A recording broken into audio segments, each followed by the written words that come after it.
Eve like a Usain Bolt on the world stage. I mean, I want to see him get robbed after that. I mean, I want to see nobody child go through this, and that's why I wonder about when people are say, Usain, if on a private investment, and if the government they tell you if you go invest, the government told him that he could invest. Yes, the government told him that by way of giving SSL a license to operate. Usain Bolt is one of the top people in the world. You take away money. Somebody who works for this country, who gives all. I like patriots. When I signed up for the army, I did it voluntarily. As I tell people, I'll still take up arms for this country if needs be. That's how I love that country. Being booed as he toured Middlesbrough, England. And the people of England gathered as he walked about, and they had their placards. And some of the placards read, "Down with the crown, not my king." This was coming from the British crowds. And here in Jamaica, at the opening of Parliament, the Deputy Governor General, Stedman Fuller, steadfastly pledged allegiance to the said Charles III. And the parliamentary clerk voiced the consensual parliamentary petition, "God save the King." And at the same time, this very same king was being booed by the people of England, and they were shouting, "Not my king," and "Down with the crown." What an irony. What an irony. We're watching what's happening with the living sprint legend Usain St. Leo Bolt. For development, our mission includes breaking the cycle of mental control, blazing new paths towards Africa's rendezvous with destiny, bearing witness, demanding change, understanding what it means to bear witness, being the change that we want to see, crafting an African-centered agenda for change and development, all the while honoring my moral obligation to remember. Reuniting the African family for development. Going to be going to the phone lines now to speak with my very first guest, director, curator of the Jamaica Music Museum. Interesting. Why am I not getting... Okay, let's do this. All right, yes. Herbie Miller, director, curator of the Jamaica Music Museum. Then switch things up on me, Herbie. Morning. Morning. Greetings. How are you doing? I'm well. How are you? So far, so good. Tired, but you know. Yes, I can just imagine. And up early so again. For a luta continua, abitura is certain. Victory is certain. Yeah. All right, so Herbie, Groundation, it's been on for 2 weeks now. We're coming in the middle of all of this. But sure. Groundation, how many years? 13. 13 years. We started 2 years when we had to do it virtually, but 13 years. Mm-hmm, and that was during the lockdown, eh? Precisely. Yeah. And quickly tell us what has gone on before you tell us what's gone. For our listeners who do not know, what is Groundation? Well, in its original form, it's a gathering of brethren. In my case, in East Kingston, Worker Hill Community, Rennock Lodge. Not that I was there, but that the pass me hard to get up to the hill. Where, people, Rastafarians would get together, reasoning, and, some food has to be there, the sacrament had to be there, and the drums and chants and so on. That's where I first met Dizzy Johnny Moore, the great trumpeter. Mm-hmm. But others such as Tommy McCook, etc., would all pass through making music with the drummers and the horns and the dancers. Persian the Cat was a great dancer among them. Mm-hmm. And of course, quite a number of ladies were there who made a great contribution, who's not as recognized as the brethren are. However, if you read Dougie Mack's little book on Rastafari, you'll see him naming them all, including the lady he married to. Yes. And so the extension of it now is what I have done in our time at the Institute of Jamaica, where I bring that same method of reasoning and participating in eatings and refreshment and music in the Institute of Jamaica under the Jamaica Music Museum's production. and it also has echoes of Walter Rodney, doesn't it? Most definitely. Yeah, groundings. Yeah. Marcus Garvey, whose teachings I follow. Yes. Especially when he says, in whatever you do, and you saw them invoke that a minute ago, whatever you do, in Garvey, to quote Garvey said, do it for the uplift of the race. Yes. And we might just extend to say for the uplift of humanity in general. So let me go now to what has gone. So 2 weeks already gone. Quickly take us to those 2 weeks, and then to what's coming up today. The first week we had hoped to have Prime Minister Mia Mottley in person. However, due to heavy commitments, she eventually said she would make a recording, and we'd use that, which we did. She made a very powerful contribution in week one. It circulated on social media, and I know we've gotten a lot of feedback on what she has said. What she left us with is that musicians and artists should approach their craft with a positive vibration and uplift the people, as Marcus Garvey suggests, and get out of the sort of negative thing that too many of the artists have got themselves into. Week two, and by the way, her presentation was called "So Much Trouble in the World. What We Need Is Love." And then week two, which was last week. Yes, I had the opportunity. Okay. It was called "Music Gonna Teach Them One Lesson: Bob Marley's Music as Historical and Educational Narrative." Yes. And my presentation was called "Sounds of Plantocracy, Slavery and Freedom in the Music of Bob Marley." Can just imagine that. I'd like to hear that. And then today it's One Love. Marley's devotion to the social and spiritual harmony of humanity.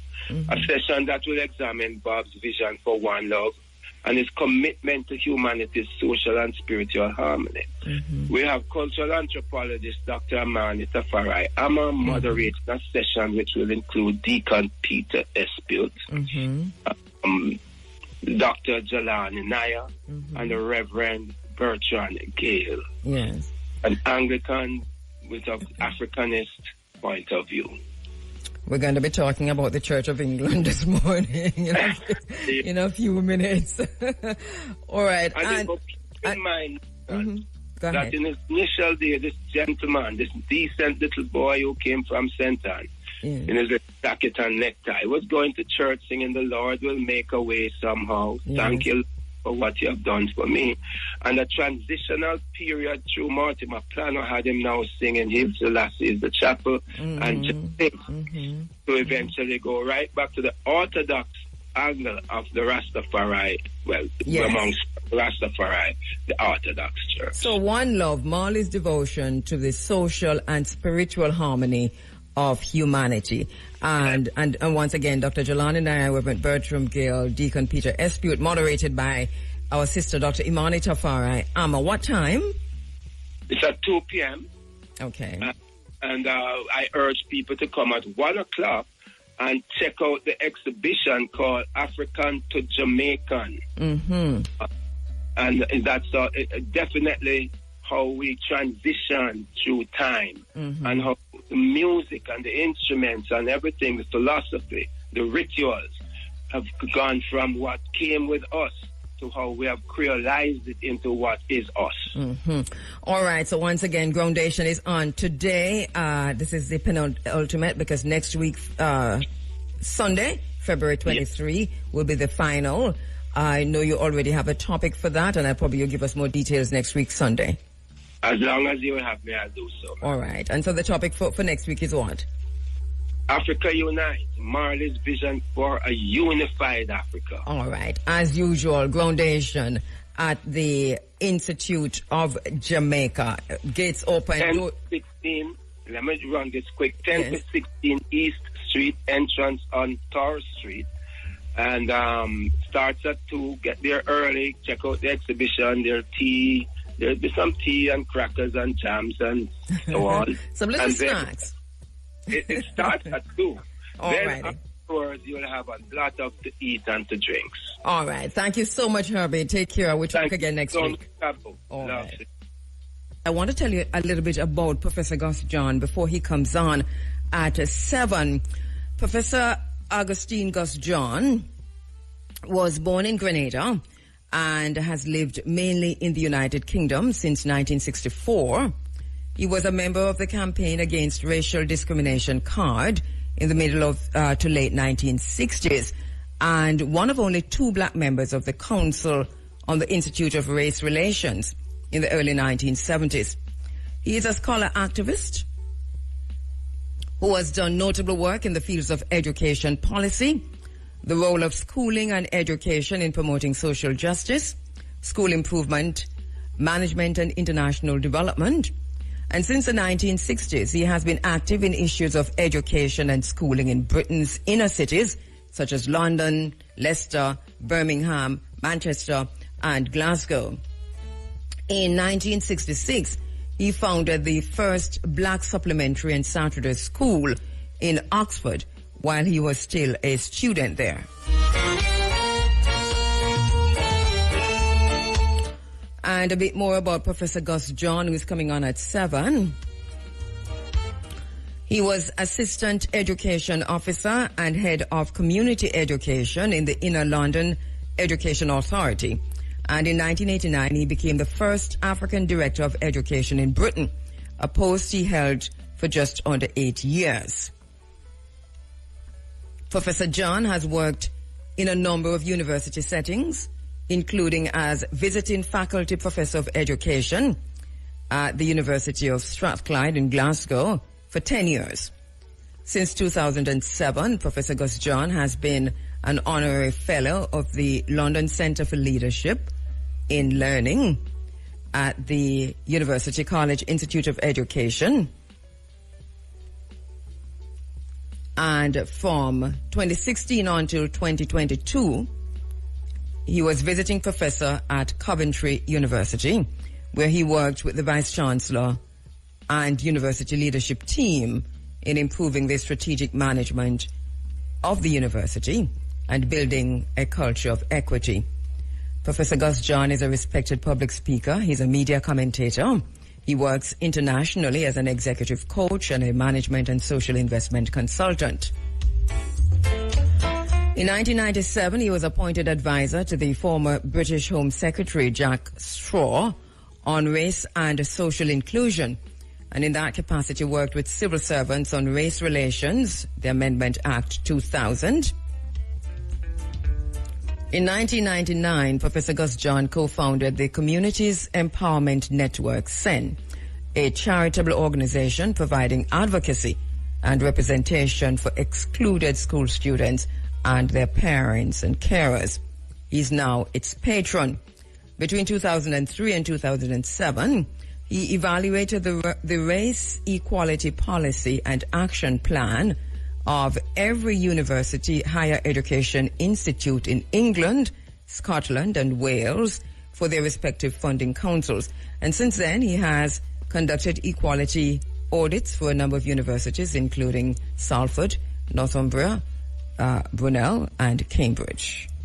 Professor Gus John, as an area director of community education in Manchester in the early 1980s, introduced a sickle cell screening service run by volunteer consultant physicians at the Moss Side Community Education Centre and supported the development of sickle cell anemia research in Manchester. Professor John serves as an expert witness in the Special Educational Needs and Disabilities Tribunal and the Special Immigration Appeals Tribunal.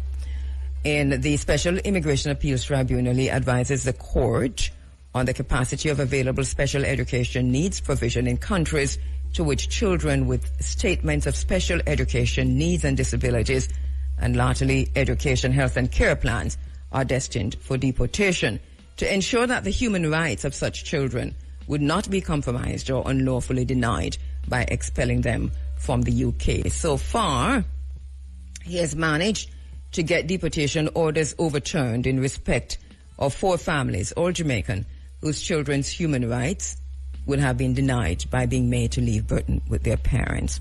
So since 2006, Professor Gus John has been a member of the Africa Union's Technical Committee of Experts working on modalities for reunifying Africa and its global diaspora as part of its 6th region initiative.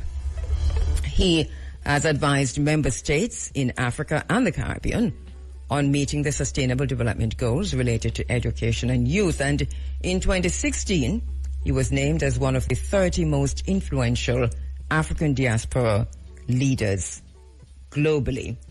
A lot to say about Professor Gus John, and that's one of the reasons. Running African, reuniting the African family for development.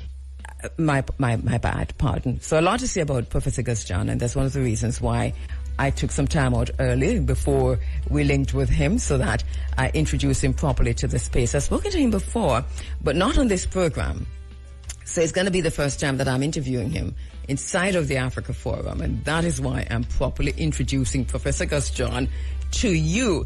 And next time when he comes on, you already know who he is. So, Professor Gus John submitted evidence to the Cross-Party Parliamentary Commission on Youth Violence in the UK, calling for, among other things, an end to school exclusions and a less punitive approach to children's infractions.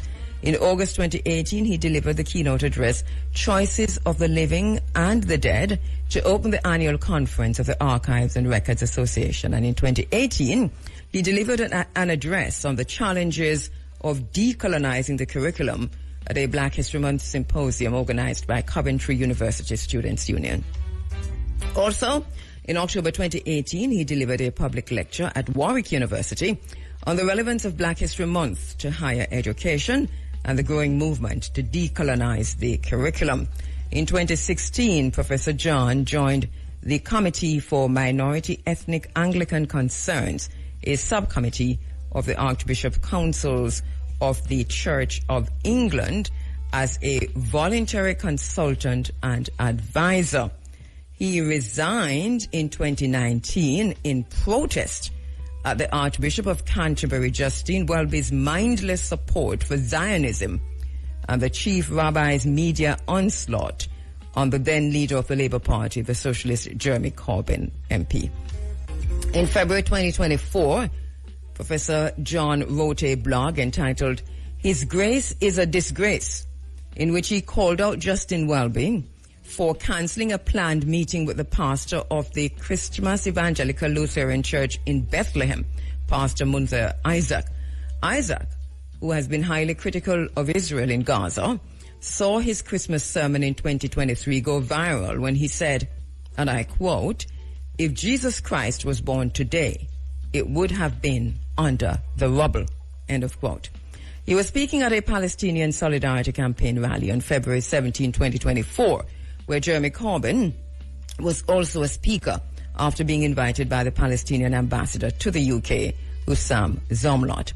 In October 2024, Professor John presented evidence on policing and race as an expert witness at the Sheku Bayo public inquiry into the police killing of Mr. Bayo in Kirkcaldy, Fife, in 2015.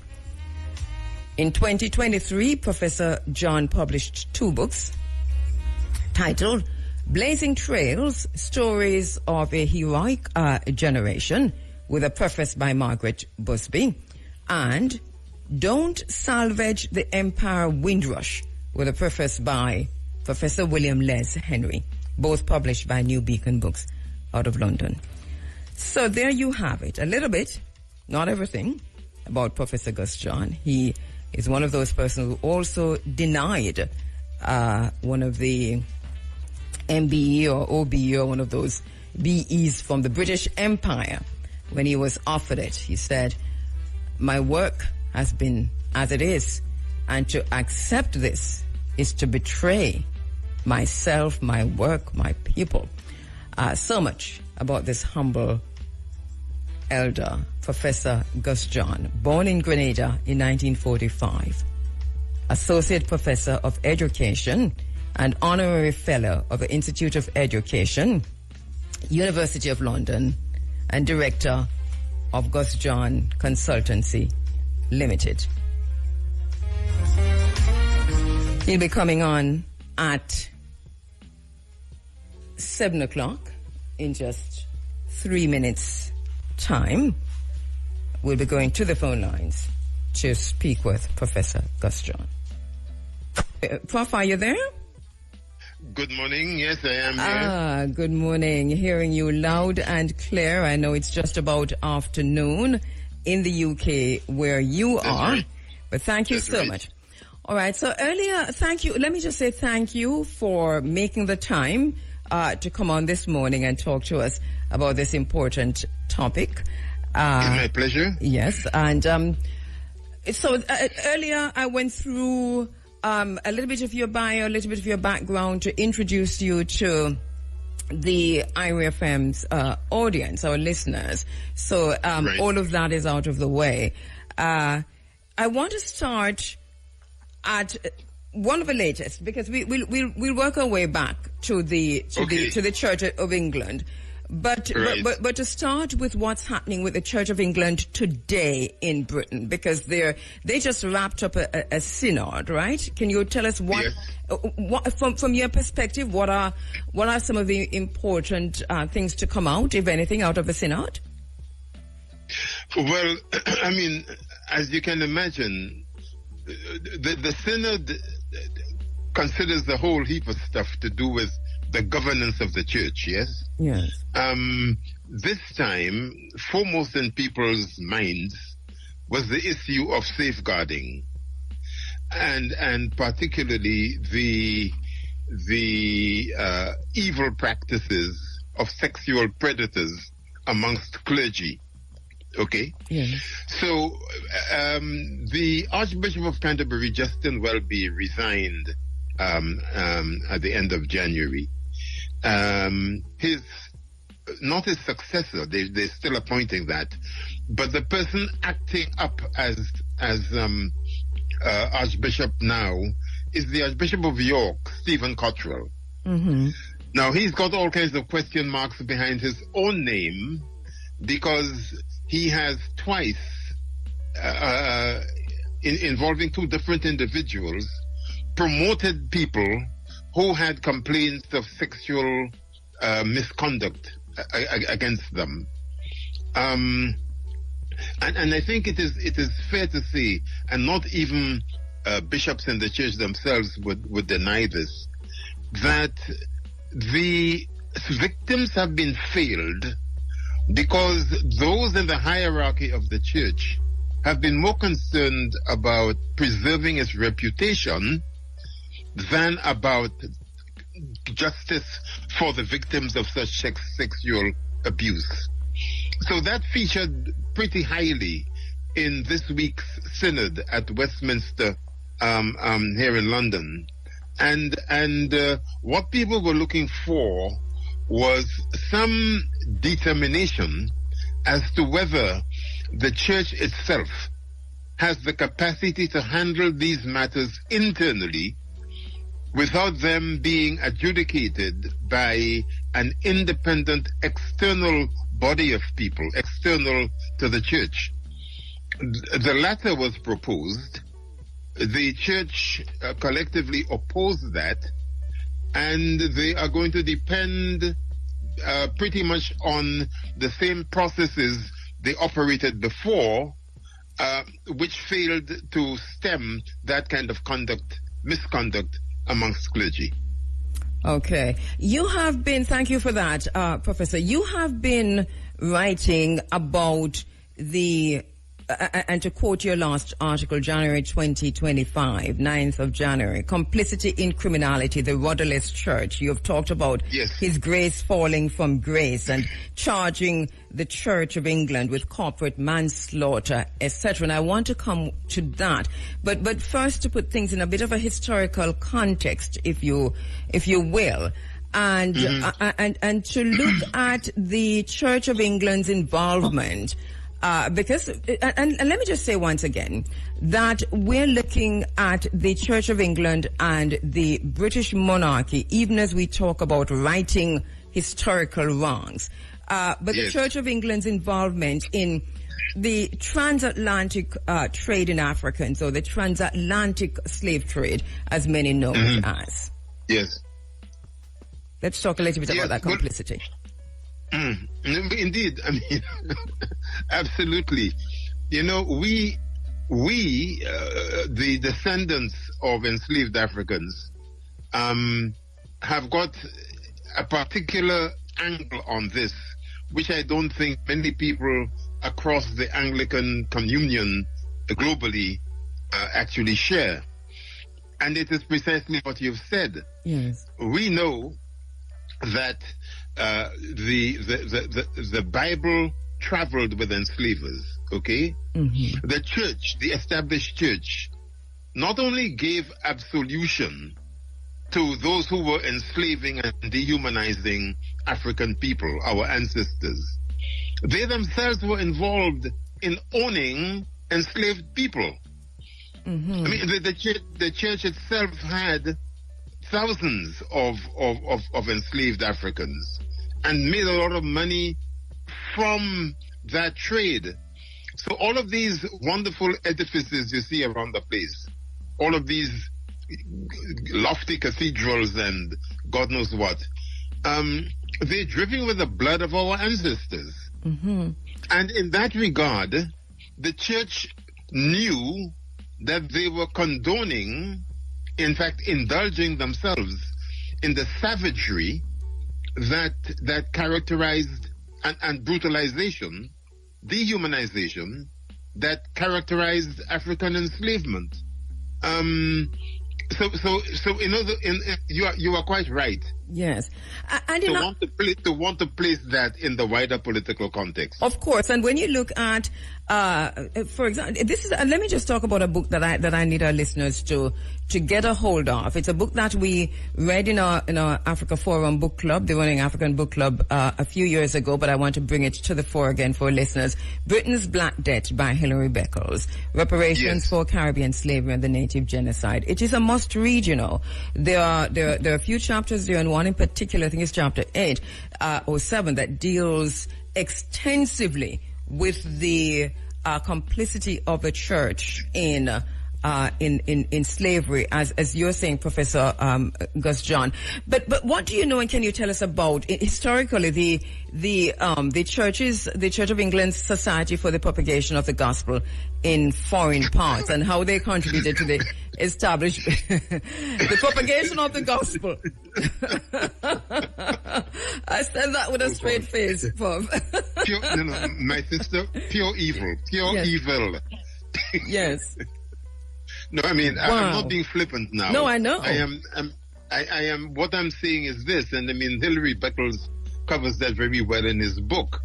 You see, the justification that the church, the British state, and indeed the Europeans did for the bestial abuse of Africans was that we were not fully human. Okay, so there was one can't look at that history without understanding the origins and development of eugenics within British intelligentsia, for example. There were these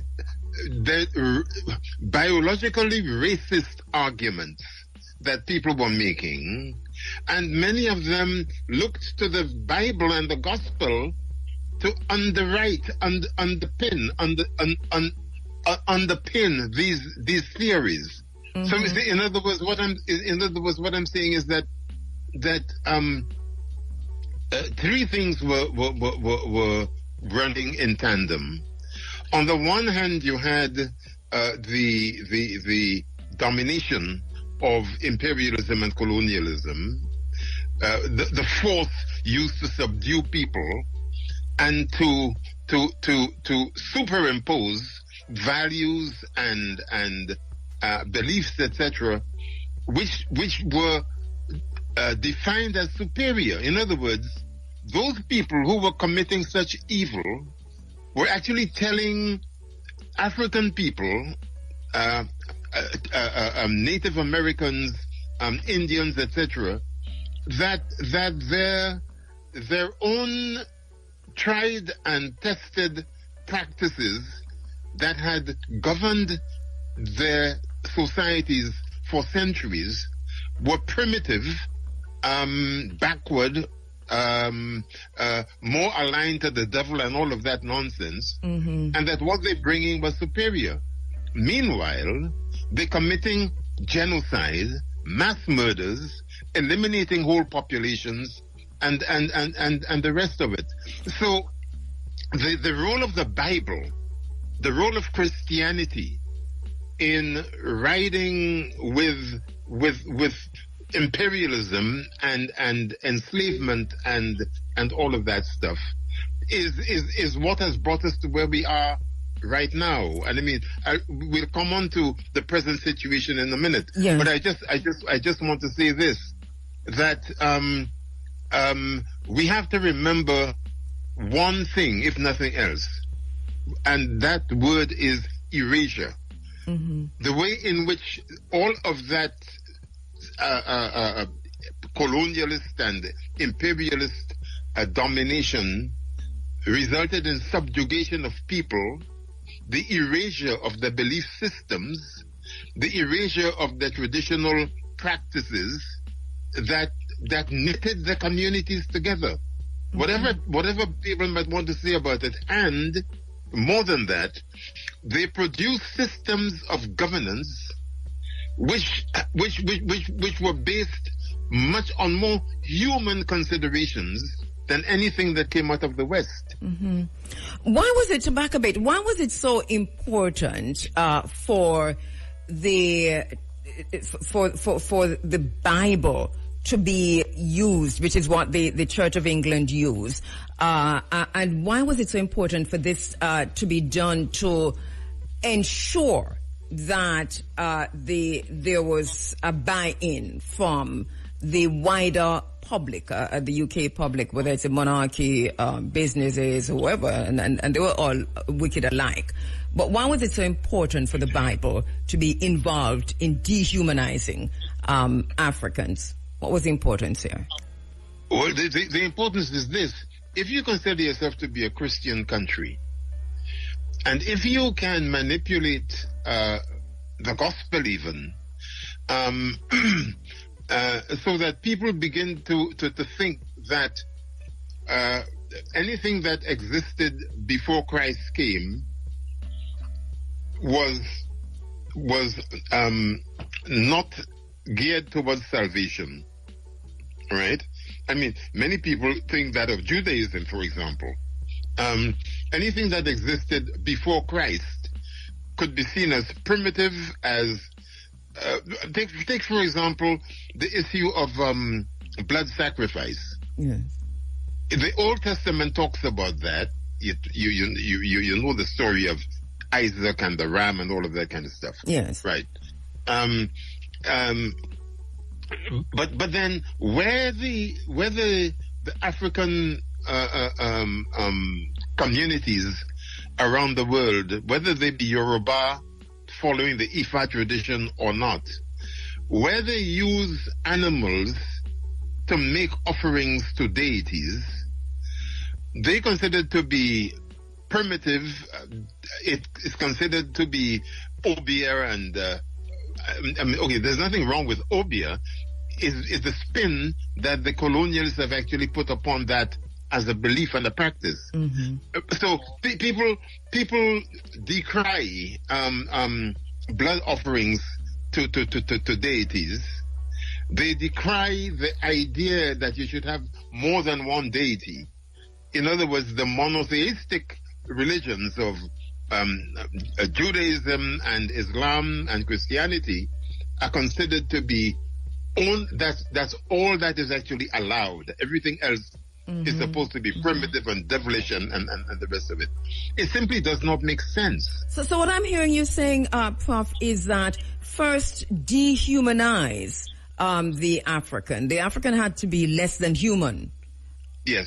To be enslaved and to be treated in the kind of way that they were treated, that our ancestors were treated by Britain, and in particular by the Church of England and the monarchy. I want to take a quick break and come back just before we move into what's happening now, to talk about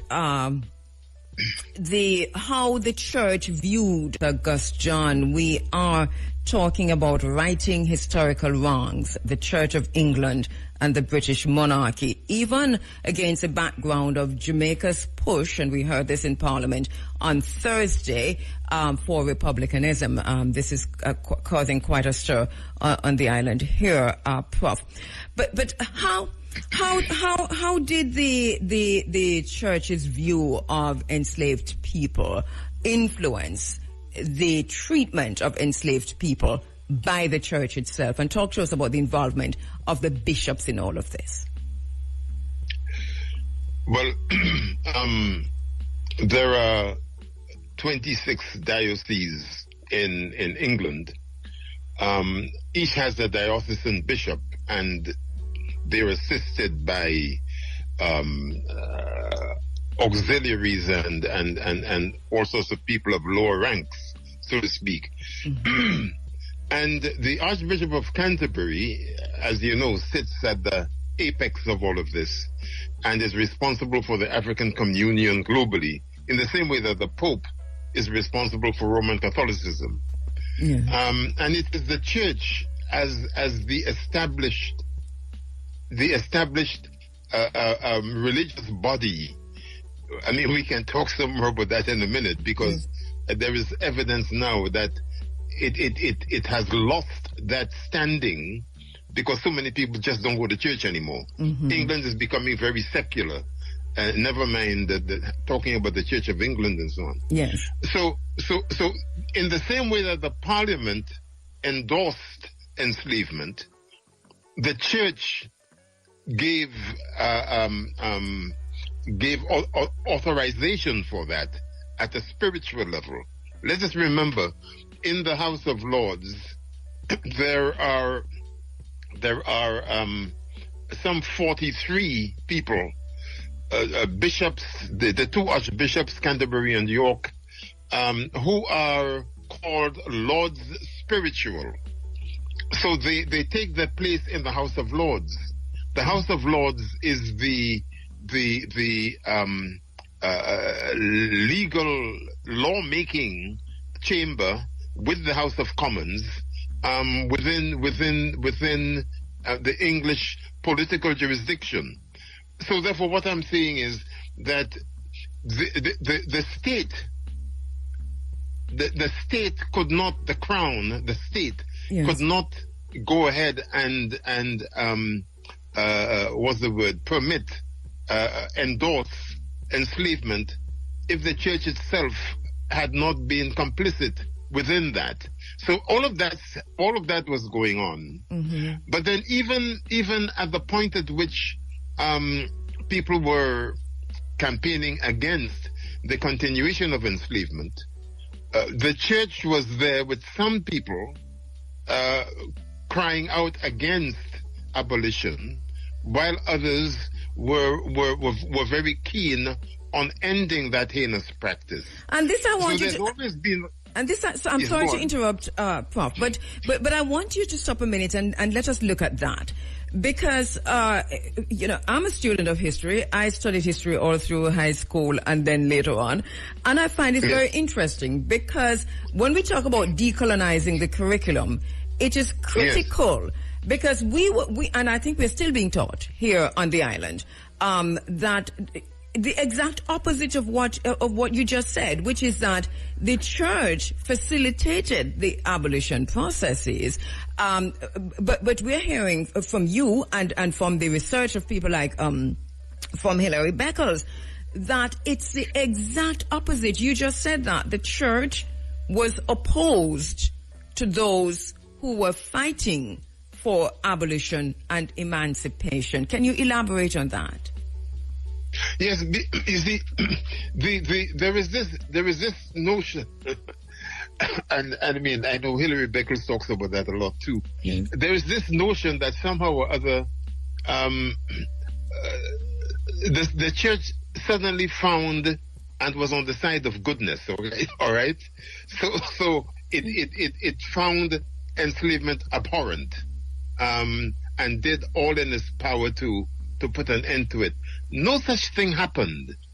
The church itself was concerned about the extent to which it would suffer economically if enslavement were ended.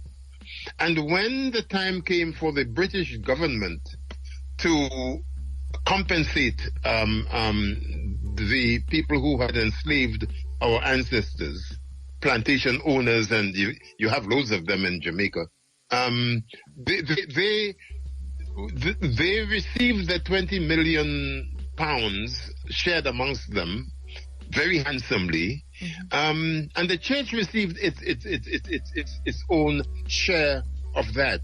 And remember, what happened then continued, because in so many ways, the people who ran the churches also ran the state, all right, whether Roman Catholic or Anglican, in the sense that if you look at our schooling systems in the Caribbean, the church had a major impact on how schools were organized, who ran them, what kinds of values they tried to inculcate in the population, and most of that was about preparing people for neocolonialism, yes.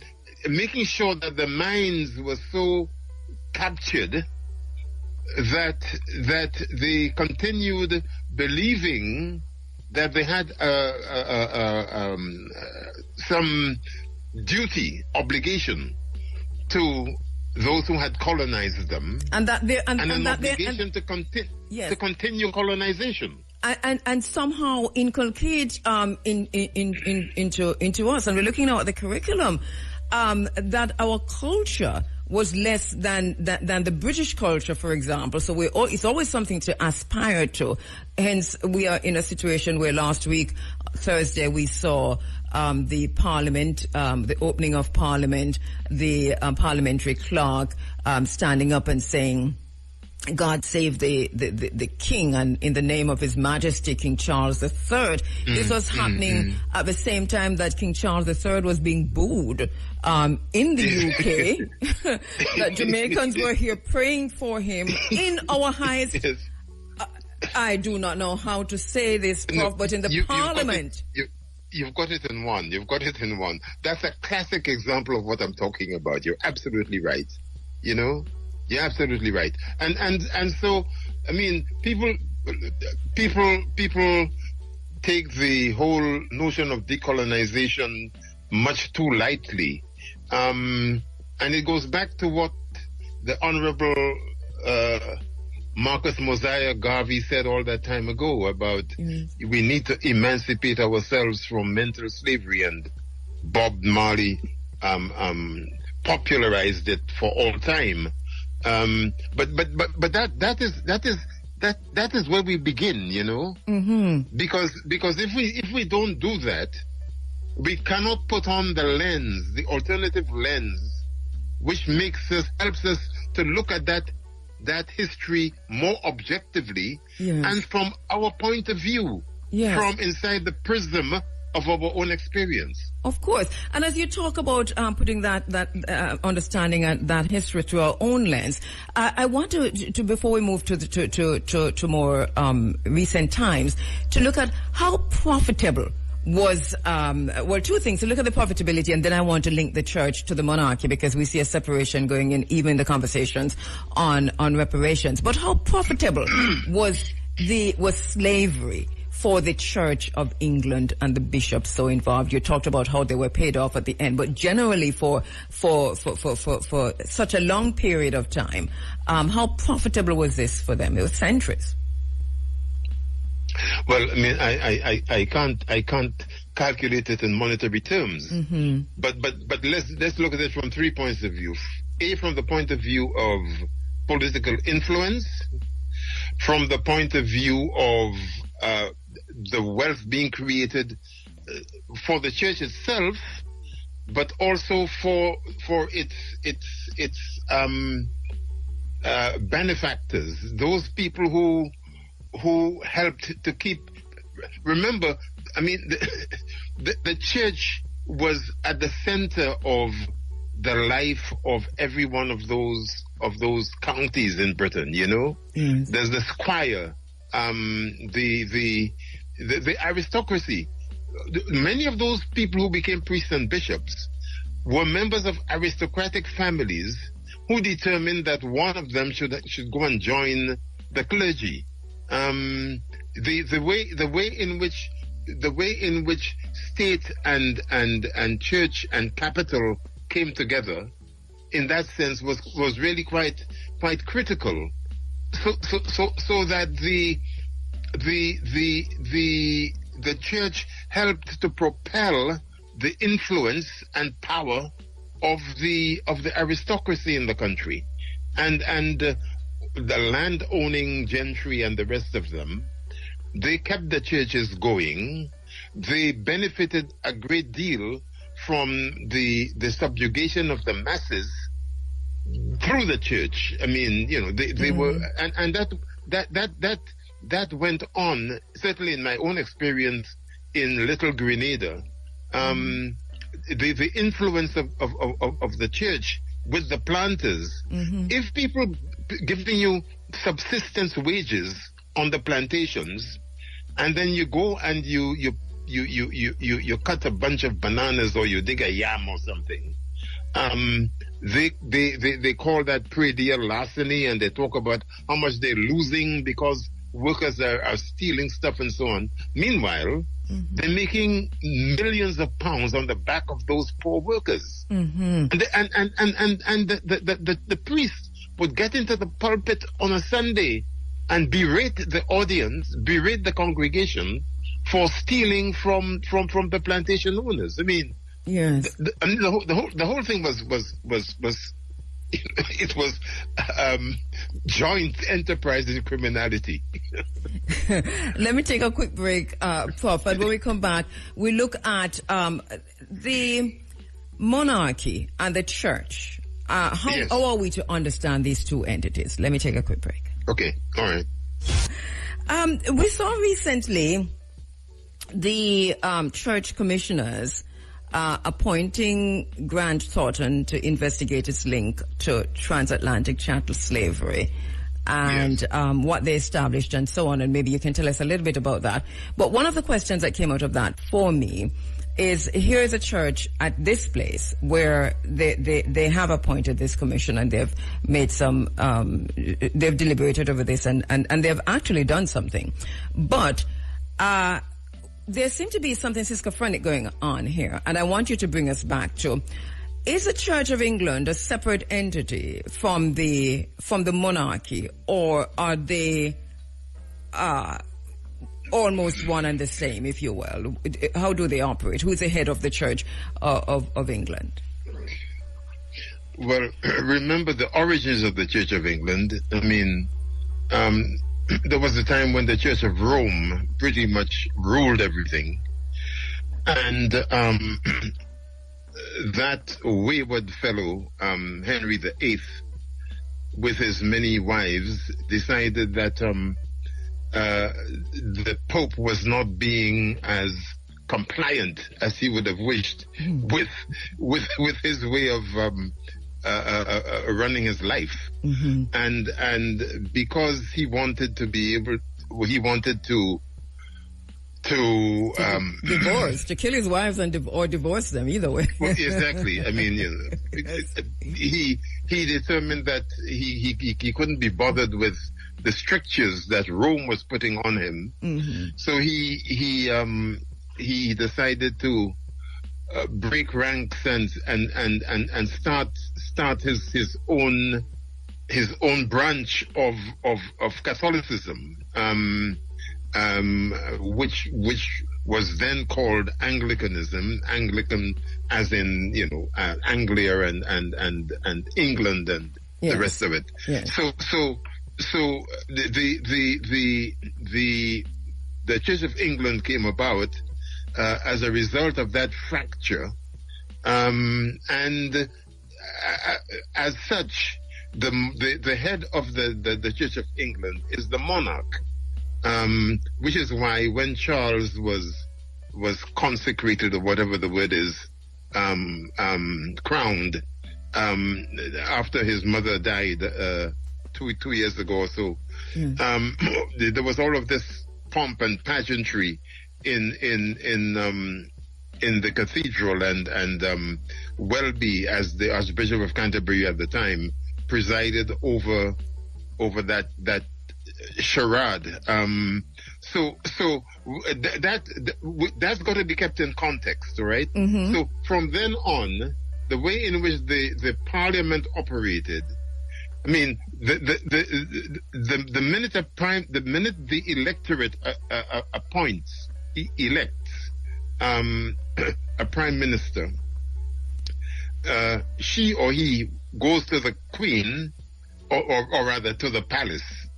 To the monarch, for not only their blessing, but for the authority and permission to go and start a government. And the first thing that the new prime minister does is to put together the elements of what becomes the king's speech or the queen's speech. After each election, saying, my government would do X, Y, Z.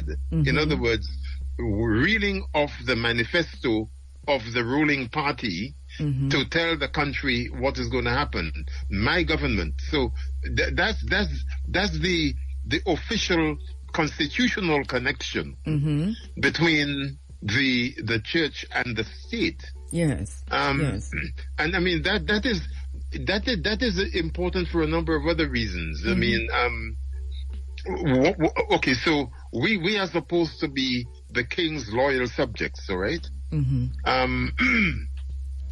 The Parliament is supposed to be passing laws for our protection as citizens, but the last monarch, the Queen, made sure that laws that were passed to safeguard men, women,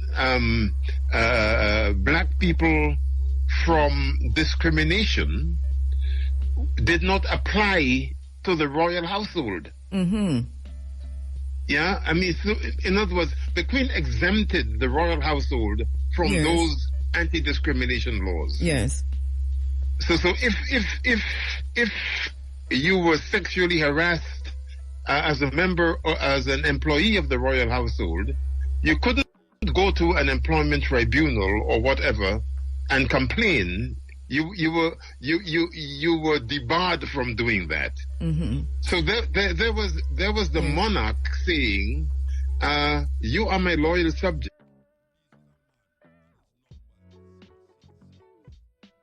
That safeguard you from discrimination don't apply to me or anybody working within my household. Meanwhile, Andrew, as her son, is running around the place doing all sorts of heinous things, and she forks out £12 million to prevent the monarchy being paraded in front of the courts. And how does this feed back into a historical context? Because child labor, for example, which is one of the things that both Hilary Beckles and Gerald Horne, and here's another book, The Apocalypse of Settler Colonialism, The Roots of Slavery, White Supremacy and Capitalism in the 17th Century North America and the Caribbean, is a book written by Professor Gerald Horne, and he also does a pretty good job of pinpointing the roots of child trafficking and human trafficking and pedophilia and so on within the monarchy and the church. So all of this are historical, but historical and you can help us to understand the moral implications here for the church. And I wouldn't even talk about the monarchy, because I don't know how you say moral implications for the monarchy. But what are the... Do you remember somebody called Princess Margaret? Yes. And do you remember the little island in the Grenadines called Mustique? Oh yes, they are there today. And the frolicking that woman used to do in that place. Yes, but Prof. Well, I mean that tells you a lot. But Prof, do you know that William and his family are there now today on that very island as we speak? I wouldn't be surprised. It's in the papers this morning. They are there today. So it's interesting. but talking about him, but he came out recently to say that he didn't want to be the head of a church. Well, indeed. I mean, the fellow doesn't even go to church, for God's sake. He's very upfront about that. He doesn't go to church. He doesn't like churches. Well, whether he likes churches or not, he might like them architecturally, as his father does, but he does not go to church, and that's accepted. I mean, it's a question of choice and faith. So I mean, and that is one of the things that Simon Jenkins, the Guardian columnist, talked about in his very insightful and thought-provoking article yesterday. Yes, where he was summing up what happened during the synod and the status of the church in the country just now. Yes. I personally, I don't believe that there is any justification for the Church of England to continue to have such a constitutional status within the country.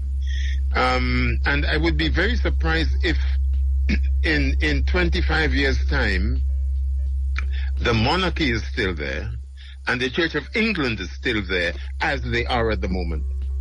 As they are at the moment? Yeah. Hmm.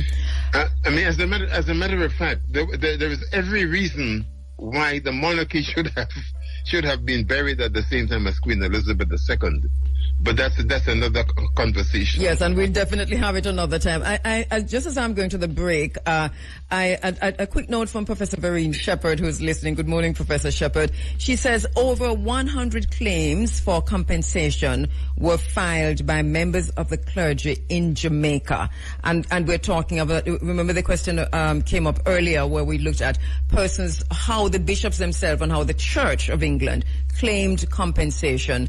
You pointed out after slavery, and she said here on the island in Jamaica, over 100 claims for compensation after emancipation. This is phenomenal. I think it's about time and that more voices are raised in this regard, especially as we talk about in Jamaica the road to republic and the journey to republic. An understanding of what the situation was on the island here in Jamaica, how, not just on the island, but in the Caribbean, but since we specifically to Jamaica, and the extent to which the Church of England was also involved in the enslavement of Africans, cruelly and wickedly. And at the same time, as we're hearing this morning from Professor Gus John, fighting tooth and nail to prevent abolition and emancipation. Prof, let me take a quick break. I'll come back. This is going to be pretty quick. Talk us through a little bit of the background to this article that was published on January 9, 2025, where you look at how the church was exporting white privilege and taking sin to the natives, but also charging the Church of England with corporate manslaughter. Yes. Well, that arose because the church had, since the early 1980s, colluded with he was not a bishop or a priest, but one of the officers within the church, a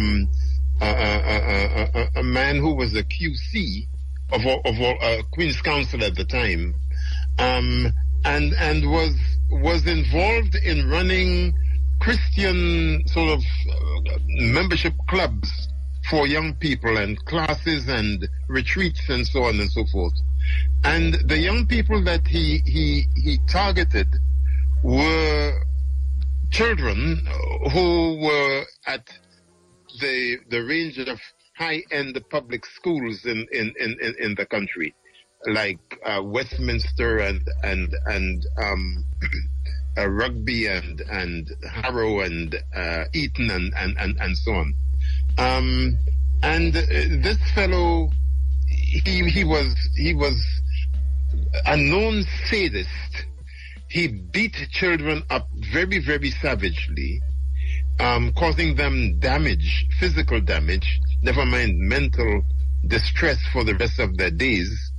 He was known to the Archbishop of Canterbury, Justin Welby, who was also a warden or whatever it is of one of those very boarding schools.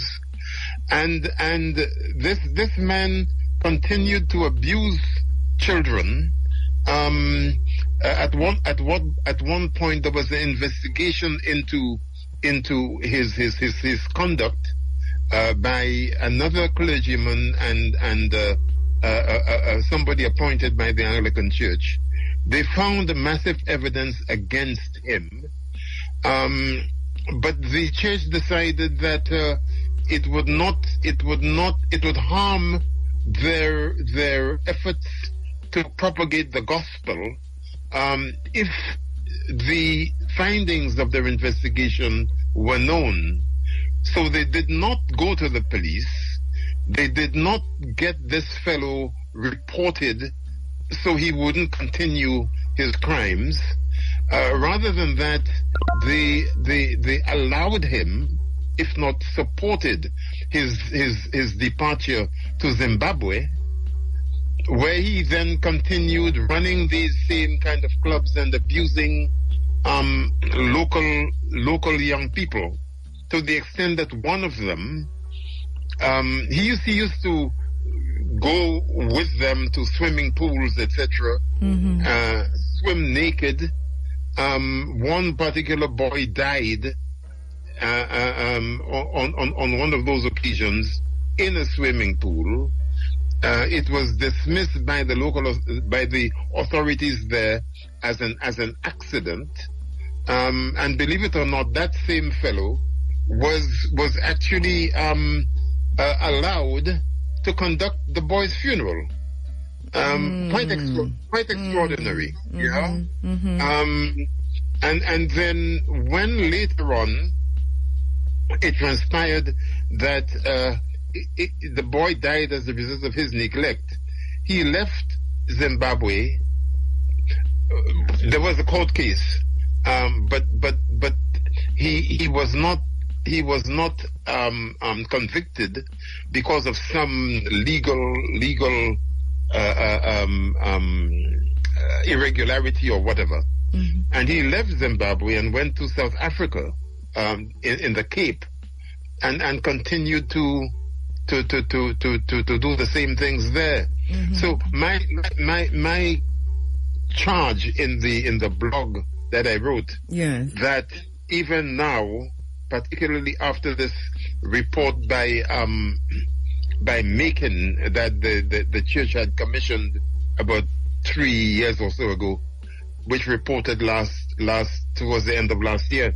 My point was that even at this late stage, the family of the boy who died while in the charge of this man should actually take action against the church for corporate manslaughter, because although the church did not employ this fellow, it actually knew of his practices, could have stopped him in his tracks, but chose not to, because they wanted to preserve the reputation of the institution, and allowed him to go abroad and do the same thing. But mind you, as I said in my piece, that was not a new practice. They had been doing that forever. And that's the point. And that's the point. And when you talk about taking the church to court. Let me point it a bit, Prof, to come to righting the historical wrongs. Because here we have the Church of England coming out of the Thornton report, talking about the Queen Anne's bounty and the 100 million pounds, I think it was, that they said they were going to make available in the form of reparations. And so this is what the church has done now.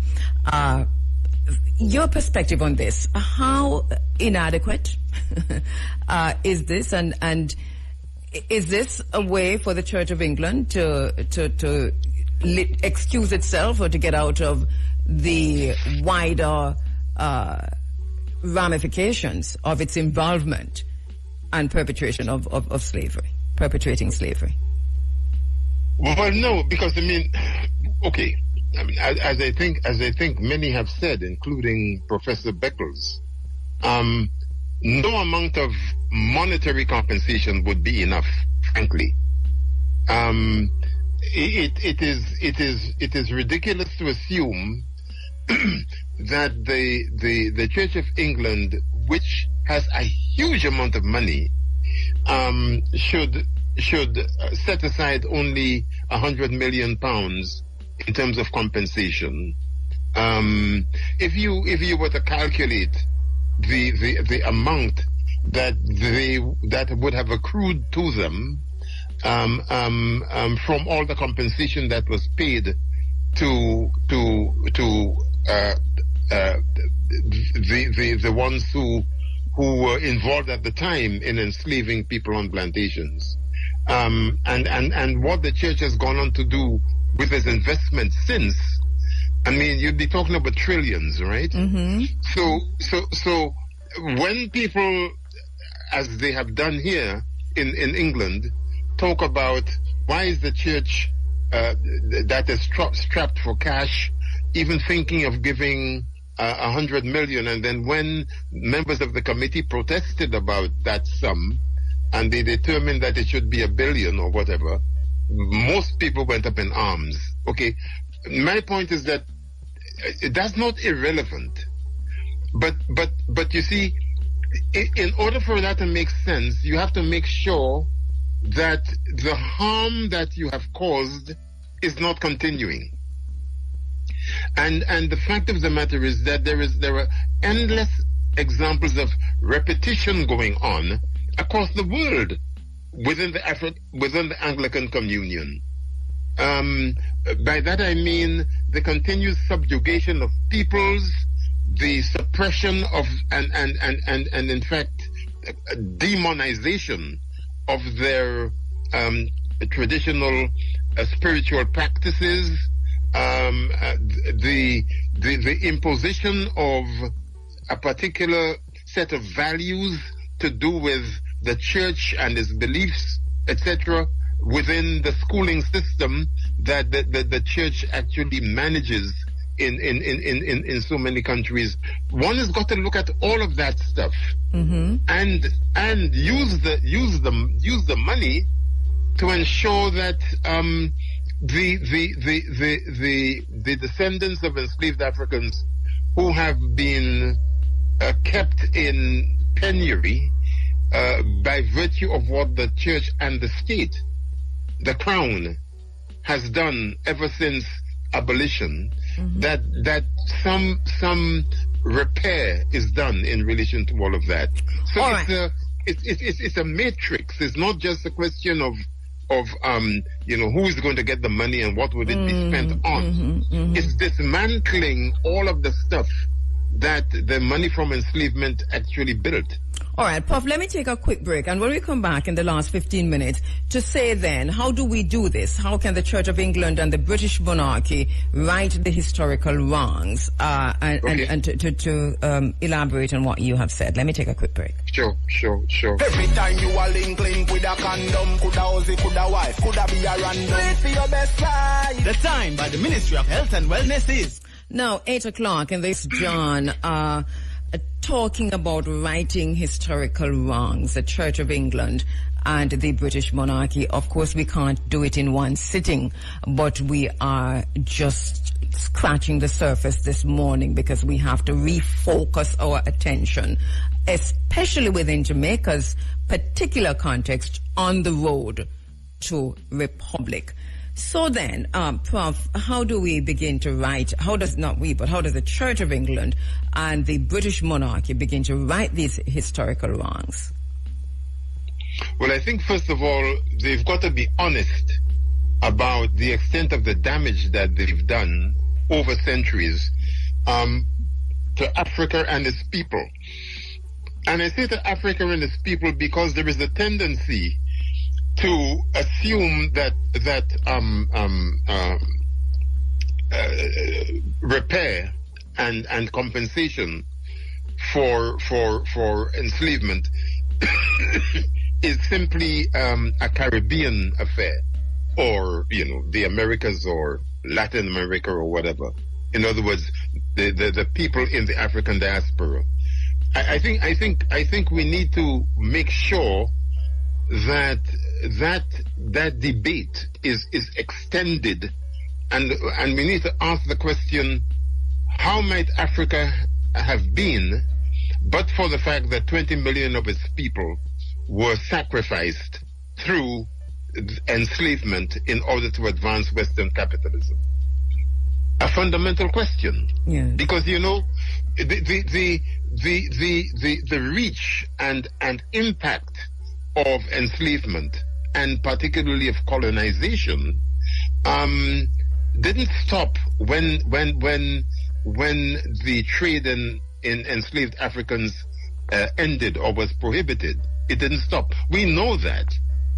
I mean, when you look at what Ibrahim Traore in Burkina Faso is doing just now on the land question, yes, and you apply that across the continent, you get a sense of what it is that I'm meaning. Yeah. In other words, the project that was neocolonialism, or that is neocolonialism, spanned the Caribbean region, the Americas, and indeed the continent of Africa itself. And when that fearless woman, Mia Motley, of Barbados, speaks about the reparations and about African self-rule and the rest of it, she's right in making the point that one cannot separate the experiences of the African diaspora from the continent of Africa itself, and how that has been kept in subjugation and economic bondage by Europe and by Britain in very specific respects. So my point then is that one has got to look at this in the round, understand the extent to which the Caribbean as a region is suffering a kind of double whammy. On the one hand, there was all the impoverishment that took place as a result of a lack of investment, a lack of restoration, after the British left and gave flag and anthem independence. to those territories, because that essentially is what it was. Yes. There has never been economic independence, right? Flag and anthem. So, we have our dances and we amuse ourselves and we paint up the place and so on when every independence anniversary comes around. But frankly, that's pretty symbolic, and it doesn't mean very much. So what I'm saying is, we need to look at what the needs of each of those territories actually are in terms of health, education, environment, infrastructure generally, and ensure that some mechanism is put in place to restore what should have been done all this time ago. I mean, if you read Arthur Lewis's book Labor in the West Indies, which was a 1939 Fabian pamphlet reproduced by John LaRose and New Beacon Books in 1978, you get a sense of how dire the situation was in the 1930s in across the Caribbean, and that situation continues. Of course. If God is not merciful and kind and compassionate to us, and we have these constant eruptions, these weather events repeating themselves more regularly than before across the region, then we would all be on our knees, because tourism cannot sustain us. And especially because we are, and in Jamaica in particular, practicing plantation tourism, which is still slavery by another by another name in this time. How important is it for tourism to be reimagined, but also for the descendants of the enslavers who still hold power at the highest levels on islands like Jamaica? How important is it for those issues to be properly washed out in the public? Okay, well, I think that's a subject for a much longer conversation in the future. Okay. In the future. But, yes. but let me just say this. In the late 1950s, there was an attempt to federate the region, right? And that failed abysmally at the first hurdle. Okay.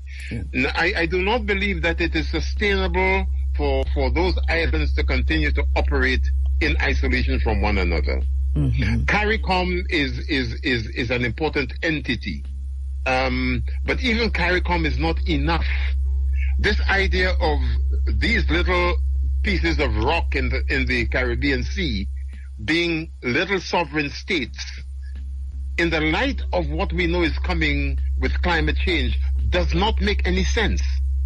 The question is then, how do we federate that region and give it the kind of economic power, the cultural sustenance, to be able to be a bloc working in tandem with a united Africa, United States of Africa, so that collectively we can be a major power in the world.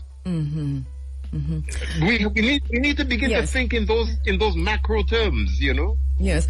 There's one thing I want you to talk to us about and take a minute to do that, which is so we still have the very same Bible. The King James Version is the most worshipped of all Bibles, and I think we can have another conversation about it. But this is also critical to ongoing neocolonialism, isn't it? It's a tool of neocolonialism. It is,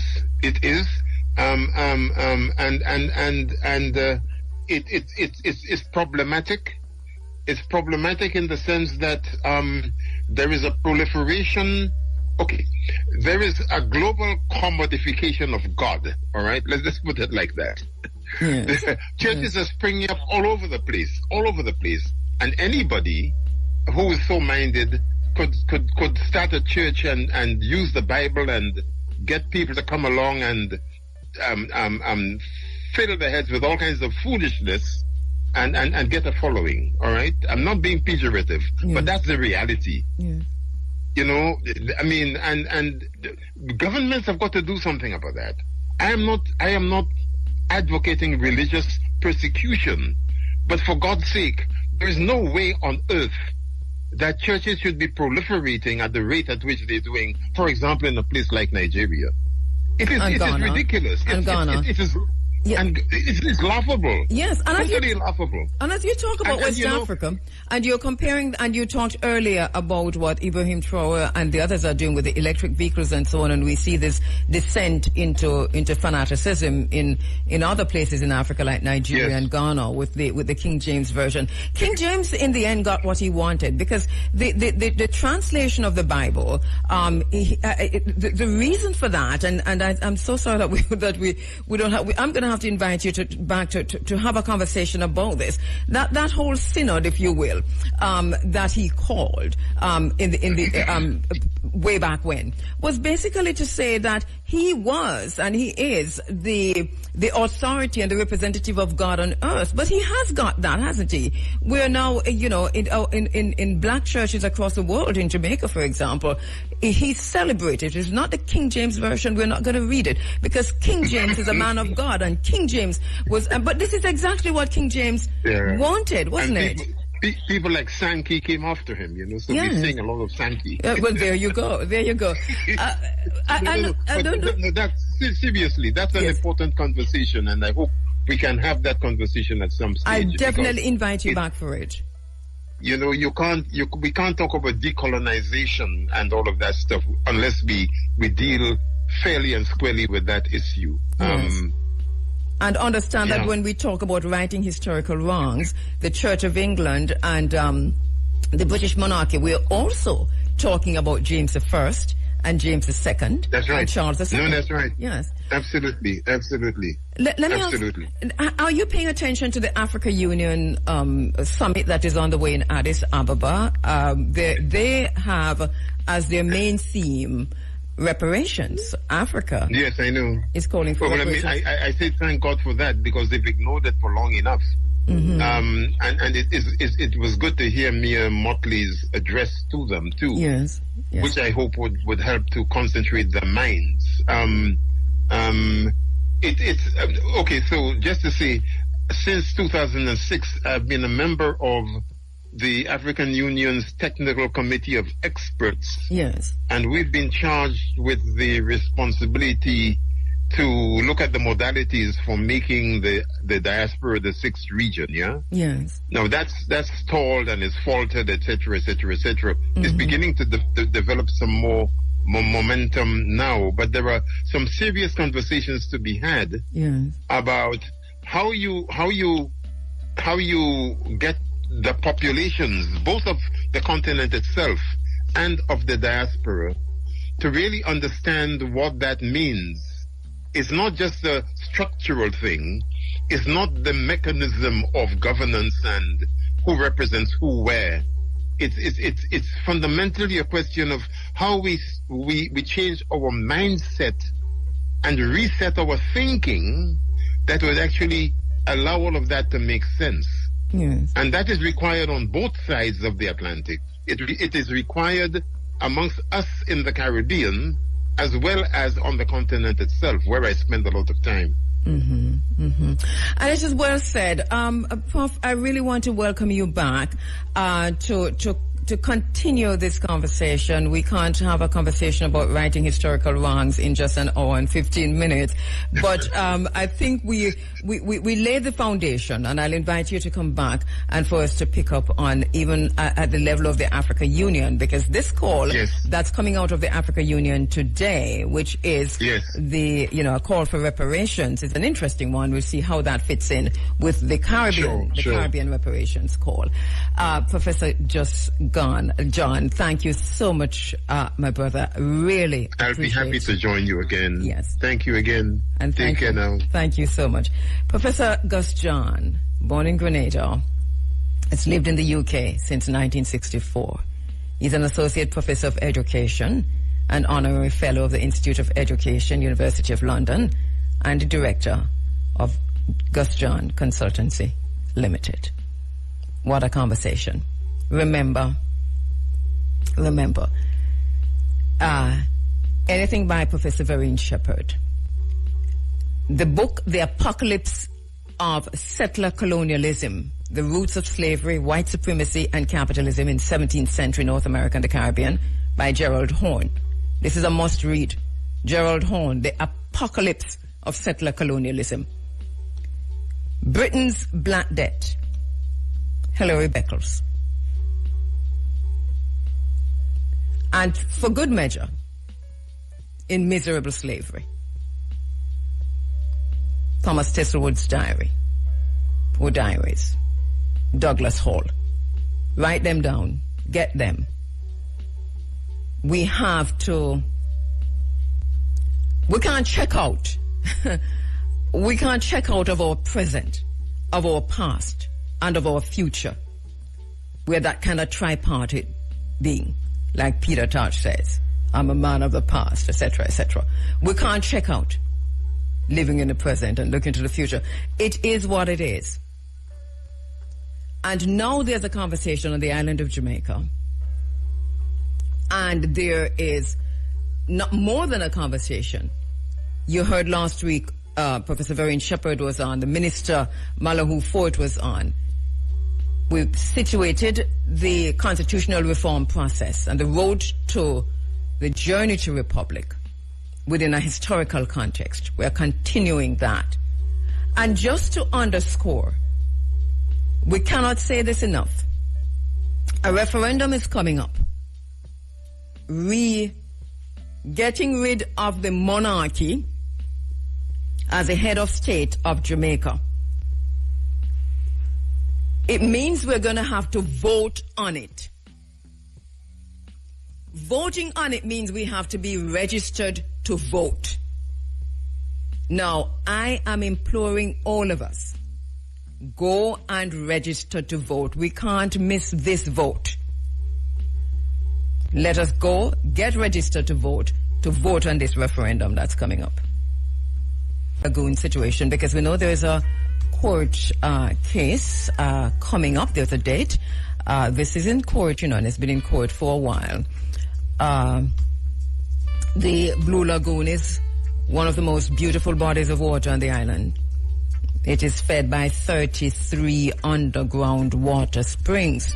33 is not a mistake. The number is right. For those who don't know, the Blue Lagoon is in Portland. It was made a national monument on August 16, 2018.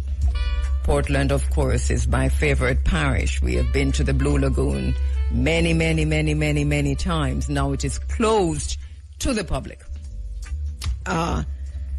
It was designated a national monument. Remember, we've had some fights here in this space over national monuments and the designation of national monuments and how they've been done. A national monument is designated on the grounds of the historic, the architectural, the traditional, the artistic, the aesthetic, the scientific, or the archaeological importance. Blue Lagoon fit every single one of them. And the Jamaica National Heritage Trust and the government of Jamaica, they usually do this to protect the country's heritage. National monuments can be private. The Blue Lagoon is for public access. It's for recreation, it's for education, and also for wealth. And we'll talk about that some more. It is a national monument, the Blue Lagoon.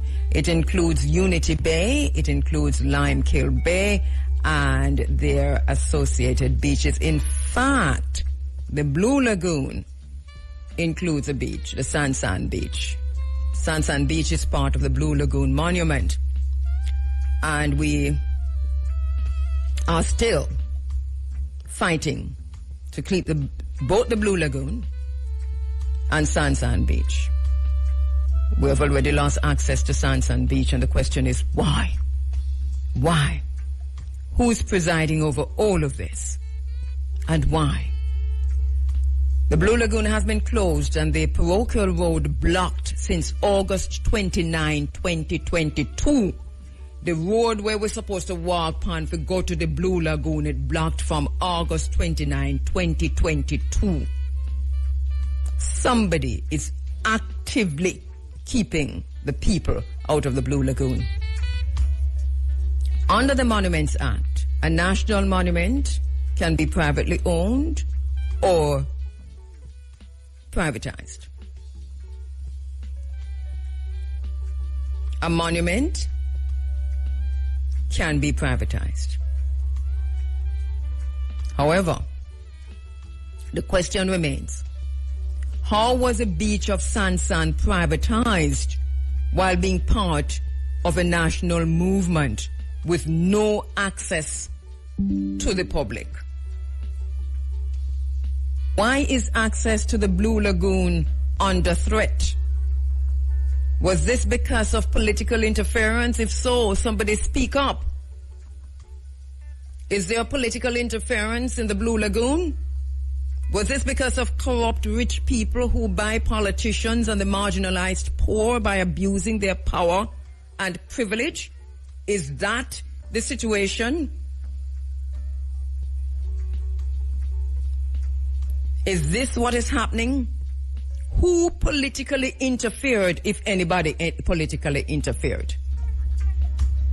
Somebody have to answer these questions. Is there political interference in the Blue Lagoon and access to the wider Jamaican public, to the people of Jamaica? And the government of Jamaica must answer this. What does political interference look like? If there is political interference, how is it manifesting, if it manifesting? Is this the same playbook to privatize the Blue Lagoon? What schemes are being employed to privatize the Blue Lagoon? Somebody need to answer these questions. If schemes are being employed, who employing these schemes to privatize the Blue Lagoon? Speak up now. Minister Grange, you have to come forward. Reggae month or no reggae month, you have to come forward. Pretty speaking on, action on, you have to come forward. Tell us what you know, if anything. Daryl Vaz, what is happening in Portland? Somebody has to talk on behalf of the people. We're only calling your names because you're the members of parliament and the minister with responsibility for the monument. What schemes are being employed, if any, to interfere in the Blue Lagoon? How does the privatization of the Blue Lagoon affect all Jamaicans and the people of the Blue Lagoon? The people who work there, the people who used to sell there, the people who make them money there. The vendors, the fisheries, the artisans who are no longer able to make a living there. Religious practitioners who are no longer able to worship there.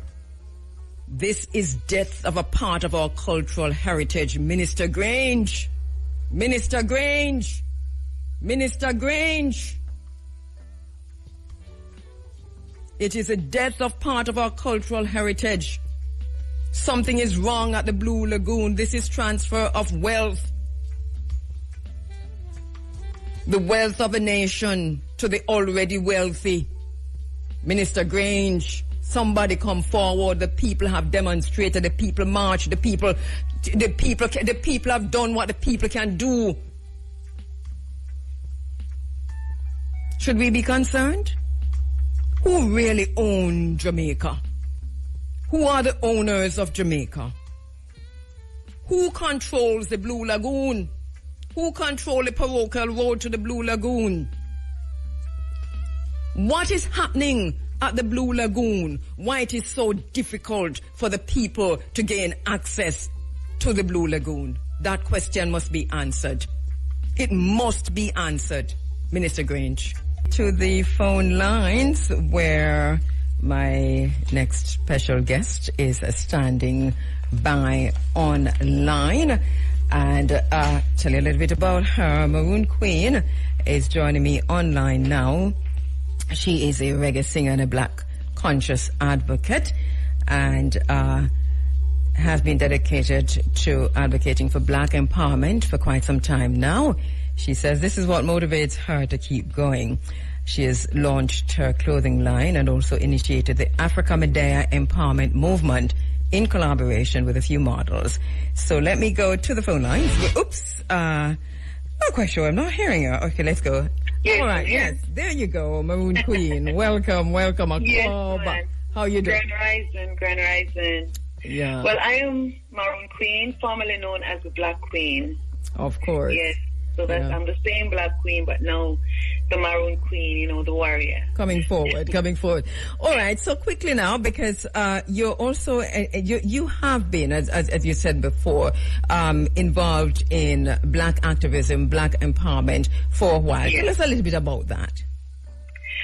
Well, it started from my song Black and Proud, and I have been, certain times, in Reggae Month, or I should say Black History Month, and even beyond, I've been, doing black advocacy.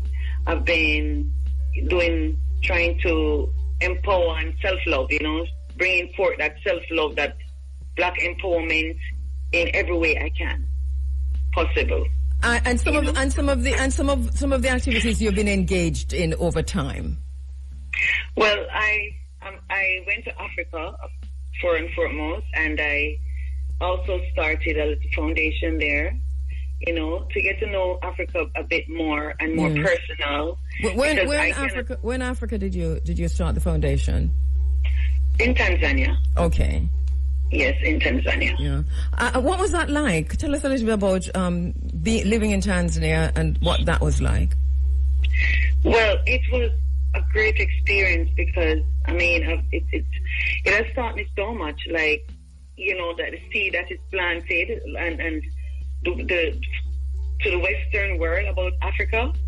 And it was such amazing. It was so amazing just to be there, just the whole energy, the people and realizing what was really, really happening and realizing that there was a life there was a lot of investment there, a lot of things that was much easier. And so many Jamaicans who have moved to Tanzania over time, it's phenomenal in the last few years. It is. Yeah. But let me talk to you now about the event that you've got coming up, which is going to be, give us a date again. Well, it was supposed to originally be the 16th, but I've rescheduled it for the 2nd because we want to have a live broadcast. We want to be able that who is not there, they can be able to tune in. So that's March 2? Yes. March 2. And what is the event and what will it involve? Well, it involves, of course, it's a fashion event because we bring across our beauty, fashion, pride, and our culture all in one. So it will entail a lot of fashion, a lot of designers, not just African designers, but different designers. And artists, of course, will be there to perform. Of course, you'll have fire poems and models, some of the models that is part of the BQ models, advocate, they will be there and be able to tell the stories, because we still have a problem with colorism, even in our own island, Jamaica. I love the name of this, which is Africa Medea, and then to be focusing on, as you said, colorism and just black fashion, African fashion, and a total African event. And you're thinking, while you were putting this together, in terms of colorism, what kind of outcome are you looking for? Well, I'm looking for, of course, Rachel Silvera will be there, and this Miss Jamaica Universe, and Rachel Silvera is from this diocese. She's from St. Mary, and a lot of people was behind her, and she has done, a big breakthrough. Yes.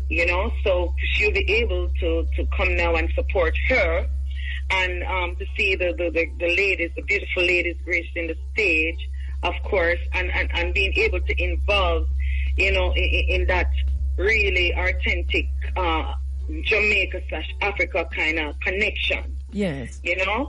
So, as I said, if you're not, if whoever is not able to come to, I want it to be a worldwide event then. So if you're not able to come, you'll be able to tune in. So you'll be able to get a feel of what's going on. And if you're able to come, you'll be able to see the entertainment. You'll be able to see the fashion. You'll be able to meet the celebrities. You'll be able to, you know. Yes. It's a lot. It does entail a lot. All right. So Africa Medea is going to be happening on March. It's going to happen on March 2. And that's going to be right here on the grounds of RFM. It's going to be in the Great House or in the courtyard? In the Great, yes. Okay. The Great House. Are you upset spill out in the courtyard? We just don't want the beauties to get wet. Okay, there you go. There you go. All right, so it's going to be... We have to think ahead, but we might just have it in the courtyard. All right. You know? Is there a cost? Is there a cost? Yes, the cost is $2,005, and there is a if you want a pre-sold ticket. Okay. There's a number attached to that. All right. What's the number? You can call to get the pre-sold ticket. What's the number? Or you can, the number is. Oh, let me just get it real quick. All right. It's a number that we called you on just now. Because I have it. Yes. Some people want to know your number. Yes. All right. 530-5318. All right. So 876. 530-876-530-5318. Okay. And so once again, it is Africa Medea. And you say you're also doing this as a special tribute for Bolamu Marcus Messiah Garvey in the name of Marcus Garvey. Yes, because it's also a tribute. All right. For Marcus Garvey, as you know, he has been pardoned, by Joe Biden, even though we don't need anyone to pardon Marcus Garvey. Exactly. Exactly. So I'm going to leave it right there, sir. So, because I don't have the time to take it on. We will tribute to our people, people, our ancestors, and the people that fight for us. Even this event is a tribute to all the ancestors that stood up for us, that fight for us, and to let them know that we don't forget where we're coming from. We don't forget from, when they come through, there was a little place to show me in Africa that they had to walk through and that they had to stay bent, that when they came out, the whole body was bent. They couldn't straighten back again. The door of no return.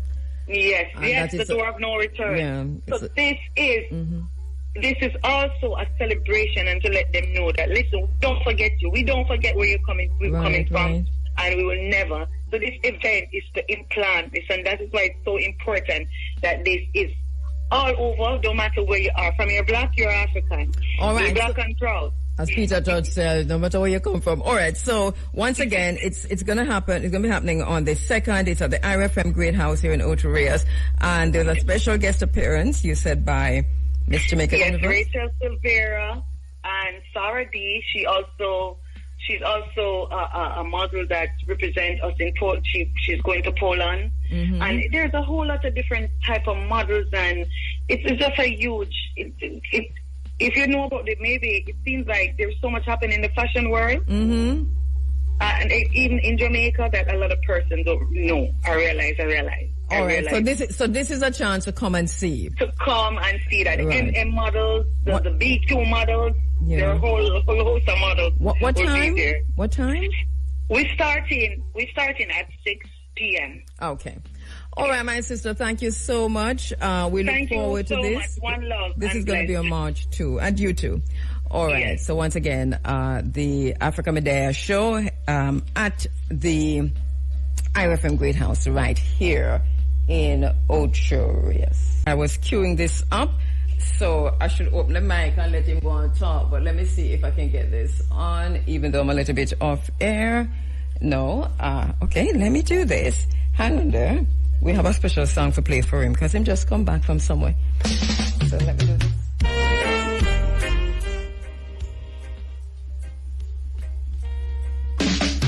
Okay, I ate that. 1, 2, 3, 4, colon, man, o'clock. What time is it? What time is it?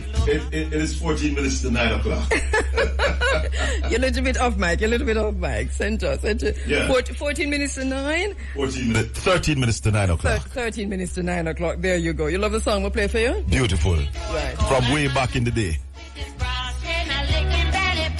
Pam, pam. 1, 2, 3, 4, colored man are come.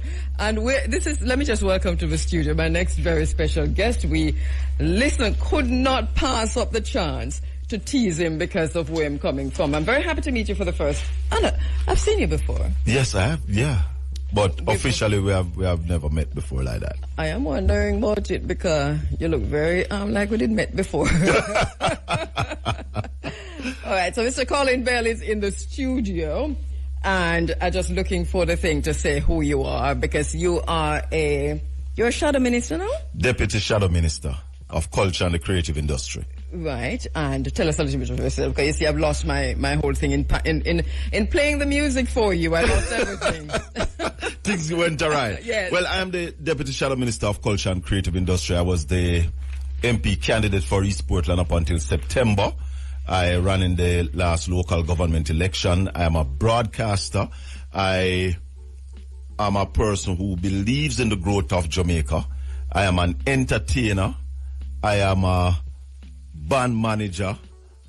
Spent some time in the Jamaica Defence Force as well. So, yeah. Right. So, and we are underscoring that you're not here as a politician this morning. Neither are you here as a Jamaica Defence Force person, but you're a former member of the JDF. You are a businessman, event promoter, and master of ceremony, but also, as we said earlier, the Deputy Shadow Minister for Culture and the Creative Industry. You are also involved in other stuff, because I just spoke a little bit about the Blue Lagoon, and you came in and you said you spoke about the Blue Lagoon, and that is dear to my heart. Talk to us about that. The Blue Lagoon, what is happening with the Blue Lagoon now is really sad in terms of its access.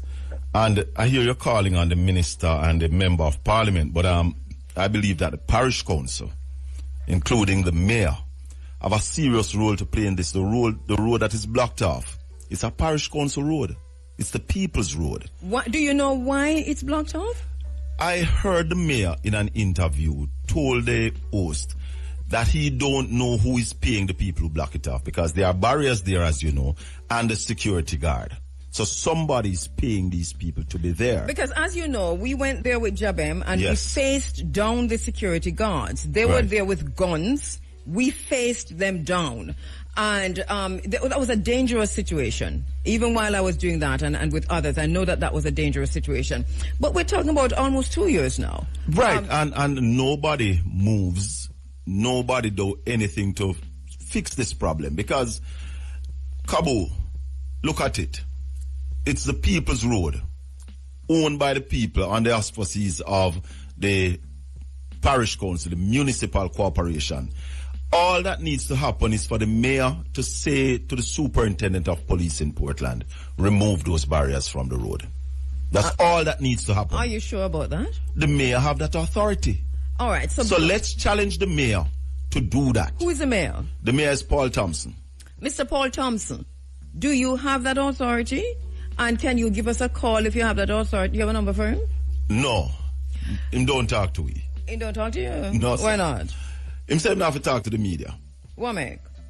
But you said you heard him on a radio program. I heard him on, but you know which station they go on? No, I don't know which station. There is a station that they will go on. Which station is that? We don't prefer to call station name. He was on Nationwide. But if he was on Nationwide, then why wouldn't he be here? Well, try call him, no, Kabu. But I don't have his number. We're going to get it for you. We're going to work it out. I will be able to get it. Yes, yes. Because he, as the local authority in Port Antonio, in Portland, the mayor is like the prime minister for the parish, you know.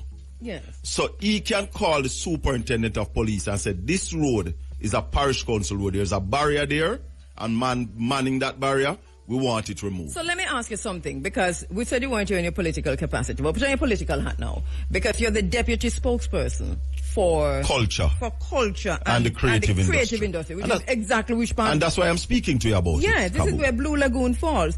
May I just say to your listeners, this is not what you come here to talk about, but it looks like this is what we're going to talk about this morning. Because, let me catch the right person.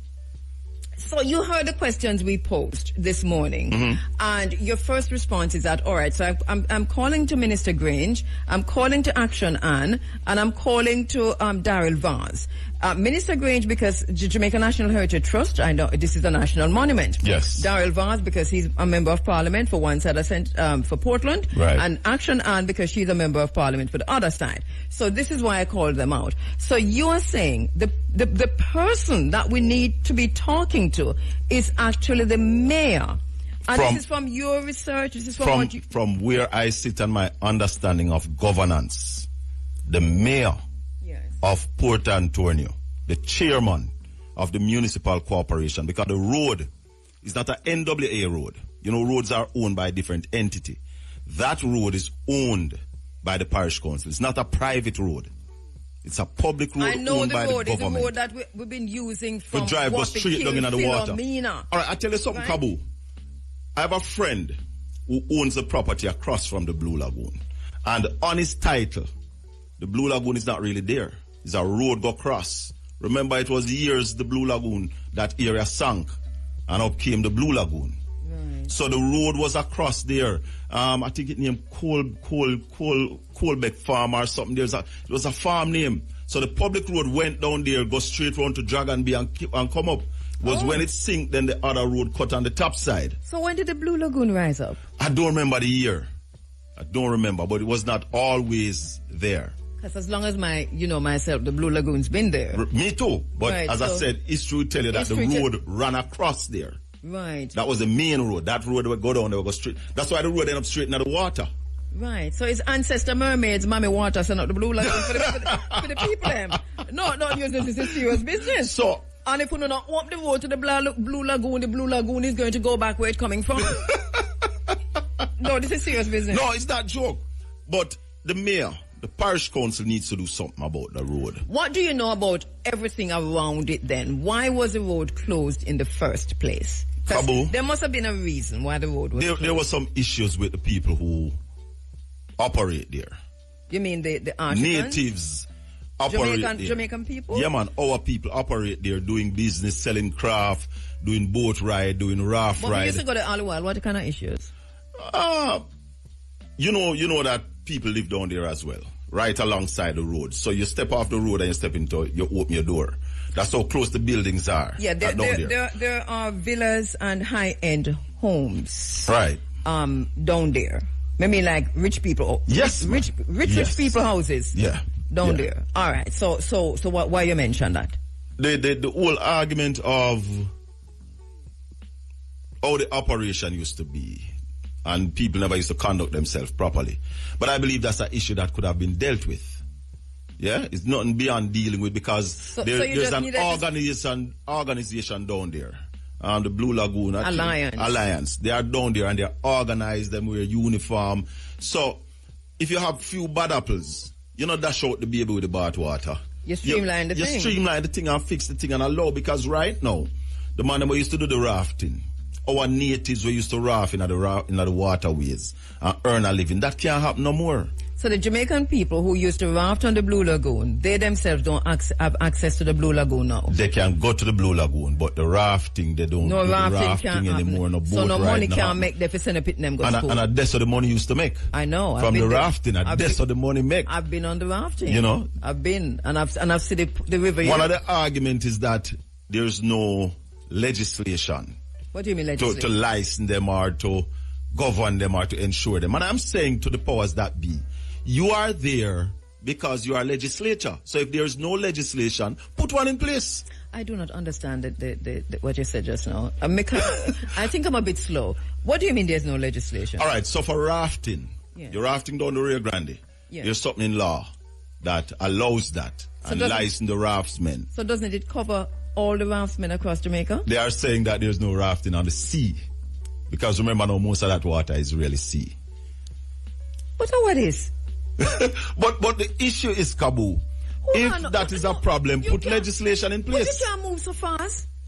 No, we need to understand that. Are you making this up or you? This is what? No. Kabu, up on national radio. No, there's no rafting. I'm totally confused. So there's not a license to be granted. I'm confused in this space now. All right, so Jamaica doesn't allow rafting on the sea. No. Only on the river. Right, so there's a license to raft on rivers. And Blue Lagoon is a sea. Right. So them use that and say, well, the rafting have to stop. But my say to them, the powers that be, the two members of parliament, Mr. and Mrs. Vaz, the people of Portland put you there to make legislation. So if Portlanders are earning from something that is not illegal, not hurting anybody, it is your responsibility now to put that legislation in place so as to allow the raftsmen at Blue Lagoon to raft along that sea coast past Pelou Island and go down to Sansan and come back. The people of Jamaica like it. Everybody will come there, love it. People come there for that purpose. All right, so the people who used to make their money rafting, on the Blue Lagoon, that is done. Also, on another from another end, we the people who used to just take up a family upon any public holiday, and we head to Portland, and sometimes we head to the Blue Lagoon, and even for Portland people who walk down to the Blue Lagoon to get a dip, they cannot do that anymore from August 2022. No, man, they are doing it now, but it's not the way it used to be. Yeah, man, the Blue Lagoon is open. You can go to the Blue Lagoon, but you access it through another property. Which property? I'm not sure. I'm not sure who's the owner, but I know. He's not your friend from over the other side? Can you say no, not my somebody who's on the same side. But I'm not sure who gives the permission for that access. The reason why people are accessing from another property and not from the road, the parochial road, is because the parochial road is closed. Right. And there are security guards there. And the mayor said him no know who closed it. But it's a parish council road. But it's the mayor's road. And the mayor says, you sure so the mayor said him no know who the closed mayor it? was on Nationwide saying him don't know who closed it. The host asked him who paid the security guards. Him say him don't know. All right, Mayor Thompson. Paul Thompson. Please give us a call. I really would like to hear from you what the problem is. But on the other side, I don't know if you know this, but this matter is also in the court. Yes, I'm aware that it's in the court. Right, and that is Jabem, that is... But it shouldn't take Jabem to take it to court, Kabu. Right. This road is the parish council road. So I am here on your program this morning saying to the mayor, I'm challenging you, mayor, to instruct the superintendent of police, because the mayor in Kabu really have the authority to instruct the superintendent of police in charge of the parish. Is there political interference in all of it? You'll never give the power to a bald head. One come crucify the dread Lord. No, sir. Me can't matter. Look here now. How long shall they steal the profit? Profit. While we stand aside and look. That's all I will say about that, Kabu. Is there political interference? But I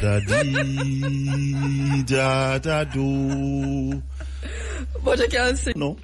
Spokesperson. And I'm calling this morning on the mayor of to come out and stamp your authority, and to the councillors, because they are also the directors of the parish, to call on the police to remove those barriers, because there's no legal standing for those barriers to be in the public road, why the state can't move them. And the barriers are one thing, but there are security guards there that are ensured that nobody nobody cross the barriers. And if there are security guards here, somebody's paying them, the mayor must speak.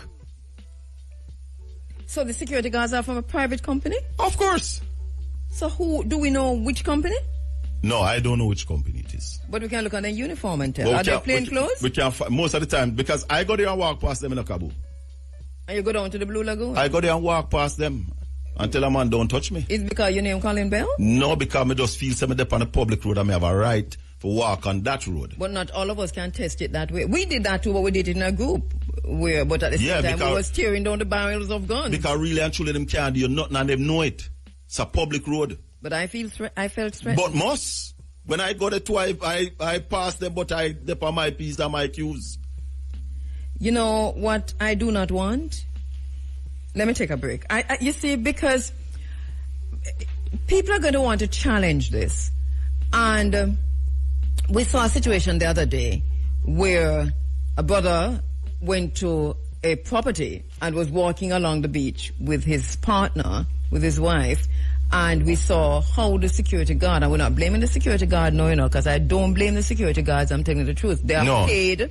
They have given a responsibility. They have been given a responsibility, and they're using the people who look like us. They're giving the people who look like us these responsibilities to point guns at us and to threaten us if we cross these barriers or these imaginary lines in the water. Because this is basically what it reached now. I do not know if the powers that be, NEPA, the Ministry of Economic Growth and Job Creation, and all who are responsible for NEPA and UDC and all those agencies within that ministry, I do not know if they understand that they're sitting on a powder keg. This is likely to get out of hand. Our backs are against the wall, and you talk about that whole area of the Blue Lagoon. I have been on boats just going across the water, looking across at the houses. Poor people cannot afford them houses there. So once again, we get to the point of we are able to witness, we are bearing witness to prosperity, but we are not able to participate in prosperity. We are on the outside looking in. Now, this is a dangerous combination. Kabu, yeah. I am saying to the people, because there's both two sides to every story.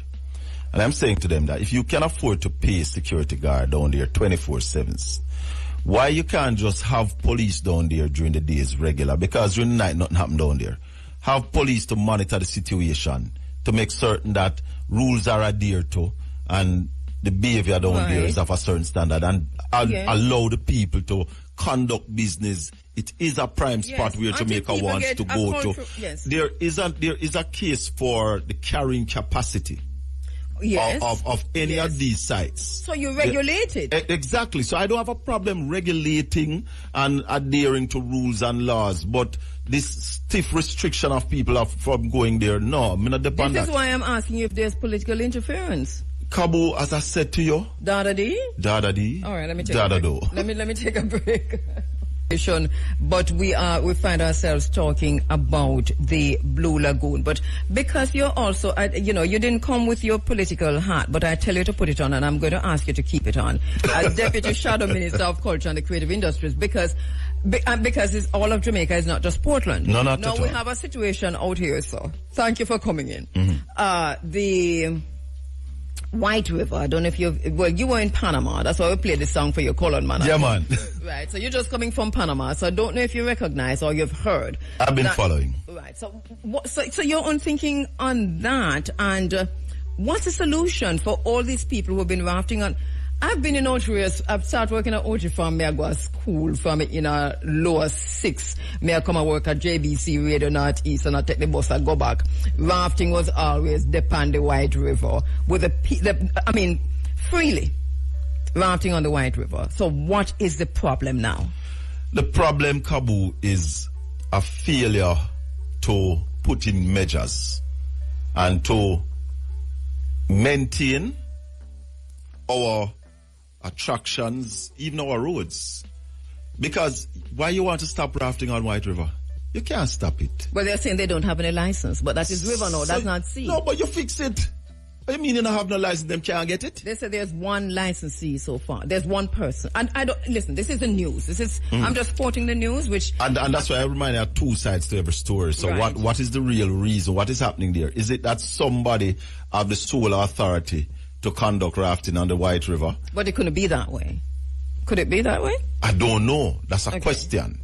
Is it that is the case, and therefore other people are infringing on the legitimate business person? Then the question would arise: why would other people have been allowed to raft for so long, to conduct their business on the White River for so many years? And that's why I said most of these things come down to putting in the proper structure. Because there must be a problem. And you can't throw the baby with the bathwater. You need to fix the problem.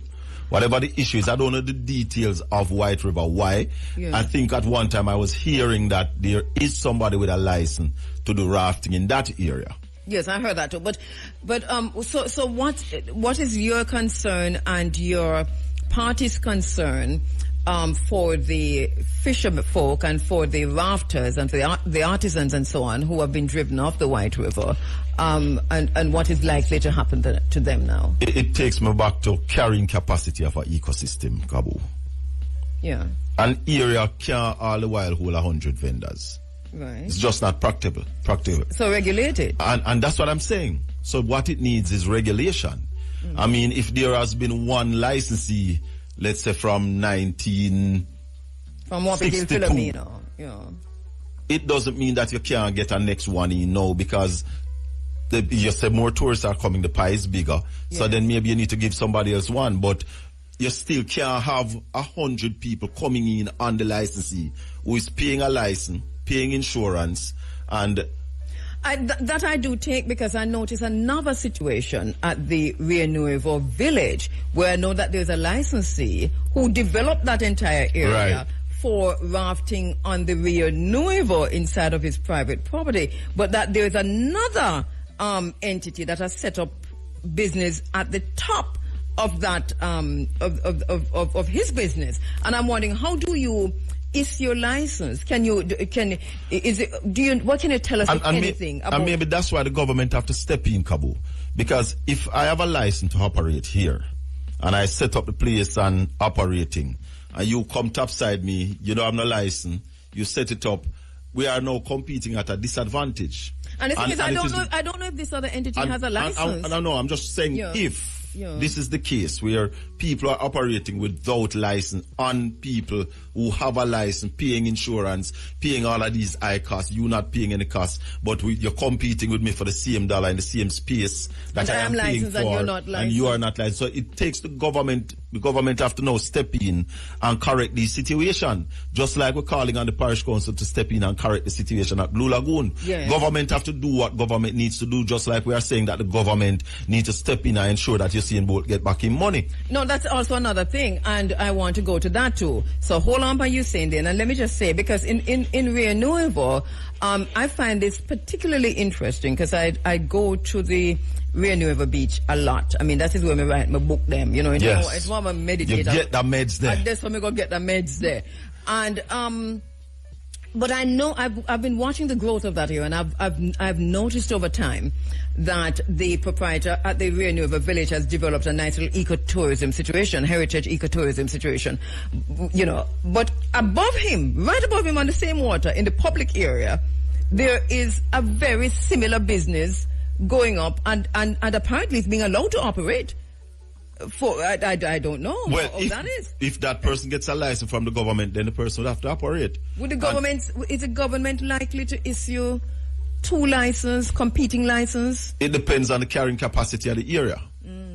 Because suppose the government believes that this place can accommodate 2,000 people a week, one place not way enough. It can't, look so to me. The Rio Nuevo, the Rio Nuevo cannot accommodate that situation. So therefore, the person with the license now need to find out if this person have a license and make a report. That is true. Because government have to do what government have to do. Yes. It's a very interesting situation. I wonder how tourism is being done in Jamaica in terms of granting licenses, because it seems to me as if there's also a kind of curry favor situation, and I'm speaking generally now, that if you know somebody from some agency that's responsible for something close to it, then you're more likely to I don't want to sound like a Scotch record, Kabu, but again, I believe that licenses are granted on carrying capacity. Carrying capacity. That's what you believe, but not go so. If me go before you and get the license before you,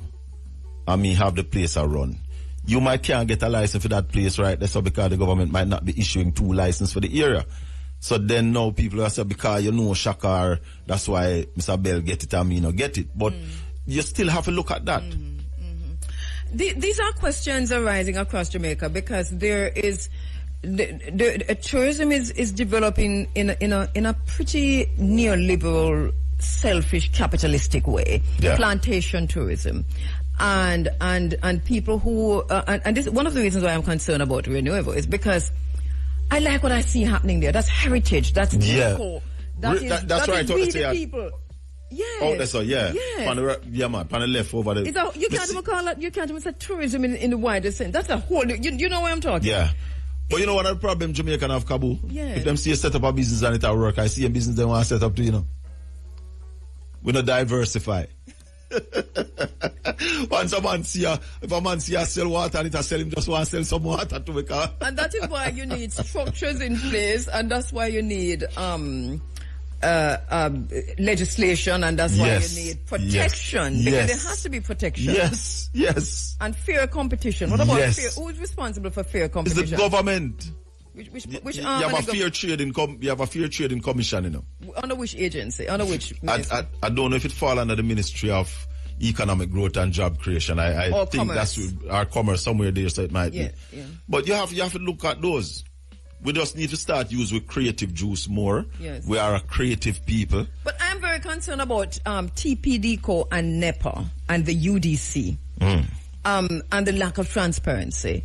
And the way these agencies have been acting in terms of whether it's mining, whether it's swamp lands, whether it is mangrove lands, whether it is granting building permits, they seem to be operating in contrary to what you would think their mandate is. So maybe we need to look closer at the mandate is. Maybe the media, the fourth estate, need to get more inquisitive and ask more questions. That's true. Because that's what the fourth estate is there for, to inform the public, get the information on the public behalf. Because every Jack and Jin and Tom and Colin can call and... Yeah. No, but you're media too, you forget to say you're media. Yeah, and that's why we do these things, Kabu. So I hope that, well, let's work on this and see what comes out of it. I'll invite you after you've done your research. All right. To come back. But Reggae Week, Reggae Month, Kabu.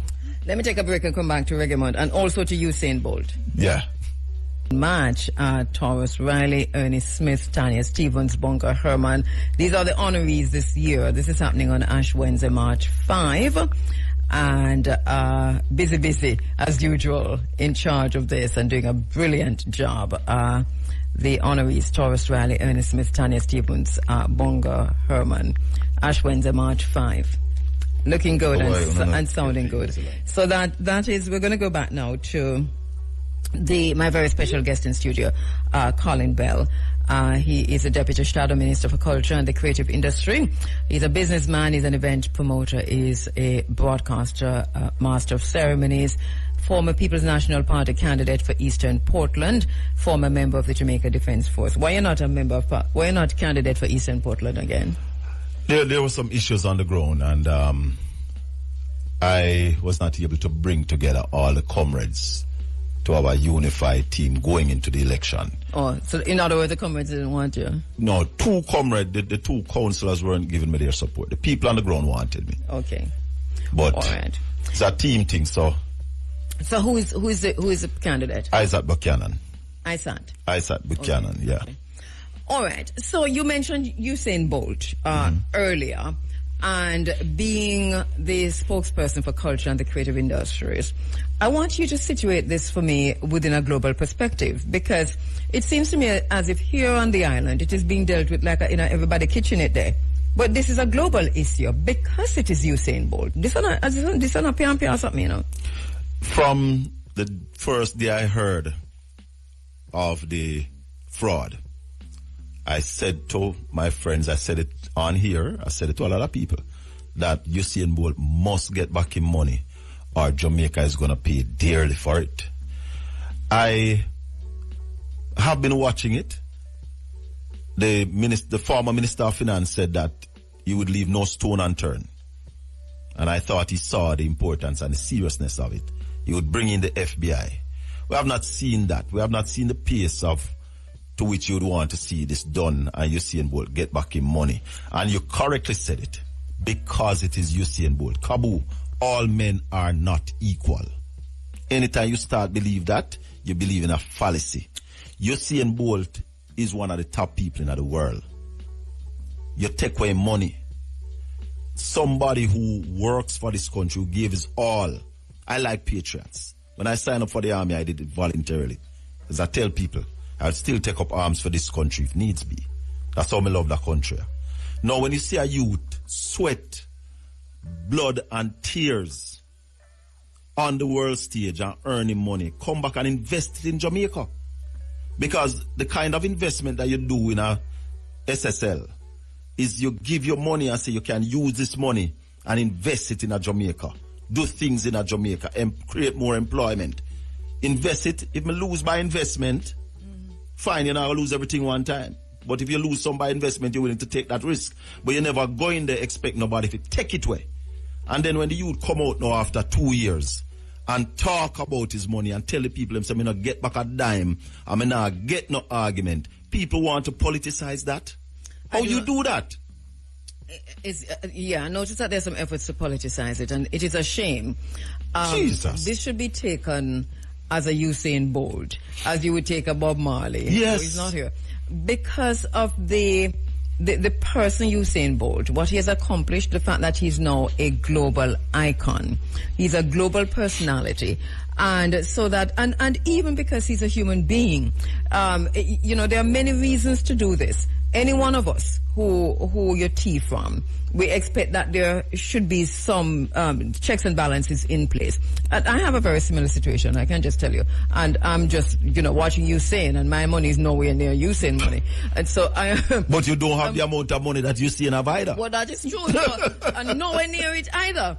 But I understand his restraint, and I understand the kind of helplessness and the hopelessness when they're telling you that there is just no way to recover 1 cent. But here it is now. This is now going on a global stage. This is on a global stage. And so the backlash in many ways is going to be on us, we the people. We going to feel it. Yeah. Because watch this. In the throne speech on Thursday, the government is expecting $2.5 billion worth of foreign direct investment. That has never happened on this island before. But if you are expecting people to come here and invest, and you are treating your own investor the way you're treating Usain Bolt, because this is what makes the problem. Usain Bolt is global, so anything happen to him is on the world stage. Yeah, that expectation within the context of a Usain Bolt is childish, because all he has to do is an international interview. And people are calling him for it. Yeah, he hasn't done that. They are asking for it. Yeah. And you don't want him to go out there and do that. But the problem with it is that we are not seeing the efforts. If the efforts were out there and we know, say, people are get arrested, the information are come, because the minister had also promised that he would give us regular information on the investigation on Usain Bolt money. I'm shocked. What about the forensic audit that was supposed to be done? What about that was done, and the report is that they have delivered their findings. And do we know for sure? Because there's so much out there now. Bolt is saying, and I suppose we listen to Usain. Yeah. I mean, he knows what has happened, but there's another school of thought out there about at what point his money was stolen. Does it even matter? Does it even really matter? But why that coming now? Why that now too? I do not know. And then it is coming as a leak from the forensic audit that was done from the overseas people. That's what them claim say it leaked from that. Are you serious? It's joke about these people. But I don't know what we're thinking. I empathize with you saying, and I cannot imagine $12 million US.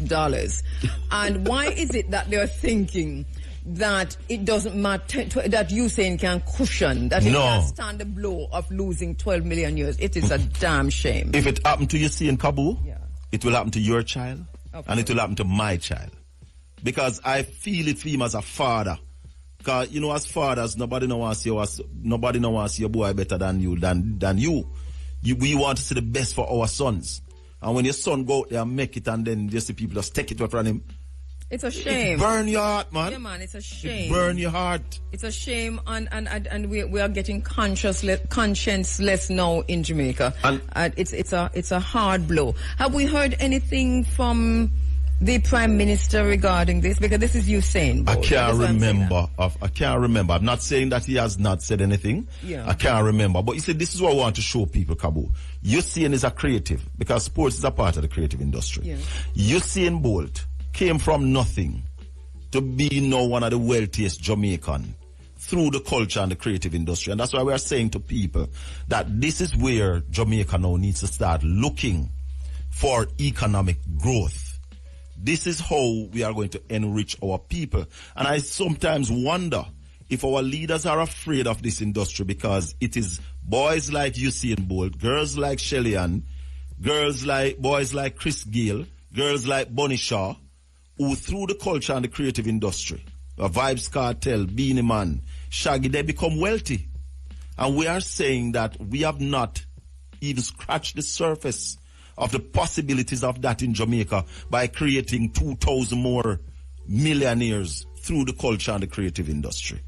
Yeah, this is a level of heartlessness, and I hear how you're situating this, and it makes, even putting it in that context, I think is brilliant, because what it does is to show how people are impacted by other agencies that are set up around these creative industries that are supposed to be protecting the creative, but at the end of the day, you rip off the star. Yeah. Just going back to the Blue Lagoon, a text from a listener. All the houses that are built in the Blue Lagoon are built on foreshore and in the sea. This is illegal, as the foreshore and the sea is owned by the Crown or government of Jamaica. So why is the government doing this? Who is transferring the wealth of Jamaica to the rich? Regulations in order, yes, but no carrying capacity unless this will be done for all hotels. All right, yeah. For that. If you're building a house and you build it in the sea, you have to get permit from NEPA. So I just want to say that I believe that all those people would have gotten their permits to build or they build. So the government can give you a license to do that. And I also do believe that every hotel, every property that is licensed under TPDCO have some carrying capacity. Mm-hmm. So I think those are in so place. The houses that are built in the sea, them have permission to be in the sea out there? That's my information. Why so many people building in the sea, but the Jamaican people have no access to the sea? Kabu, access to our beaches. I believe that we must have access to our beaches, whatever way. You shouldn't have a beach that is locked off from the people in all cases. I don't mind pay access. I don't mind you tell me that it is full. I must say it full. But you can't come back tomorrow. But I can come back tomorrow. Week. I don't mind if you tell me, say, pay me $500. I'm going to pay you $500. I'm going to go in and I can't access it for the day. I don't mind that. But what I have a problem with is when you tell me that I can't go down there. I can't go. I must be able to go. We are in the same boat on that one. Morning, Sister P. Sister P said, morning, the people of Jamaica need to take to the street to defend Usain. I feel the same way. I tell you something, Kabu. I'm a father. My sons, I have great dreams for them. And I would be the proudest daddy to see my son achieve like a Usain Bolt on the world stage. I'm going to want to see him get robbed after that. I'm going to want to see nobody child go through this, and that's why I wonder about when people are say, you see, if on a private investment, and if the government they tell you if you go invest, the government told him that he could invest. Yes, the government told him that by way of giving SSL a license to operate. We come back to the license, Kabu. SSL is certified by the government of Jamaica to operate as an investment house in Jamaica, so much as the Prime Minister was investing. Government agencies put their money there, put our money in SSL. So how dare you are going to ask Usain Bolt them question there? Yes, so you're blaming the victim. Usain Bolt is a victim and a survivor, and I know he doesn't want to go in a victim mode. But he's been victimized. We must defend him doing and betrayed at the same time. It's a betrayal. It's betrayal of the highest order. I don't even know how he stand it. If I me just sell everything up, well, not even say, me just pack up and leave Jamaica and tell everybody why I'm gone. That give me more courage to defend the youth, Kabu. Because the youth is a patriot. Yeah. Yes, the youth in the first place say, oh, me not talk, I don't want this damage my country. Yes. And you sit down on your laurels and not go out there and defend the youth money. That is my issue with It's the a government. shame. I don't think the government has done enough Yeah. to find the youth money. I heard the lawyer talking. We don't. And brothers to fight tooth and nail to save Mamia's life and to free him from the grips of his oppressors.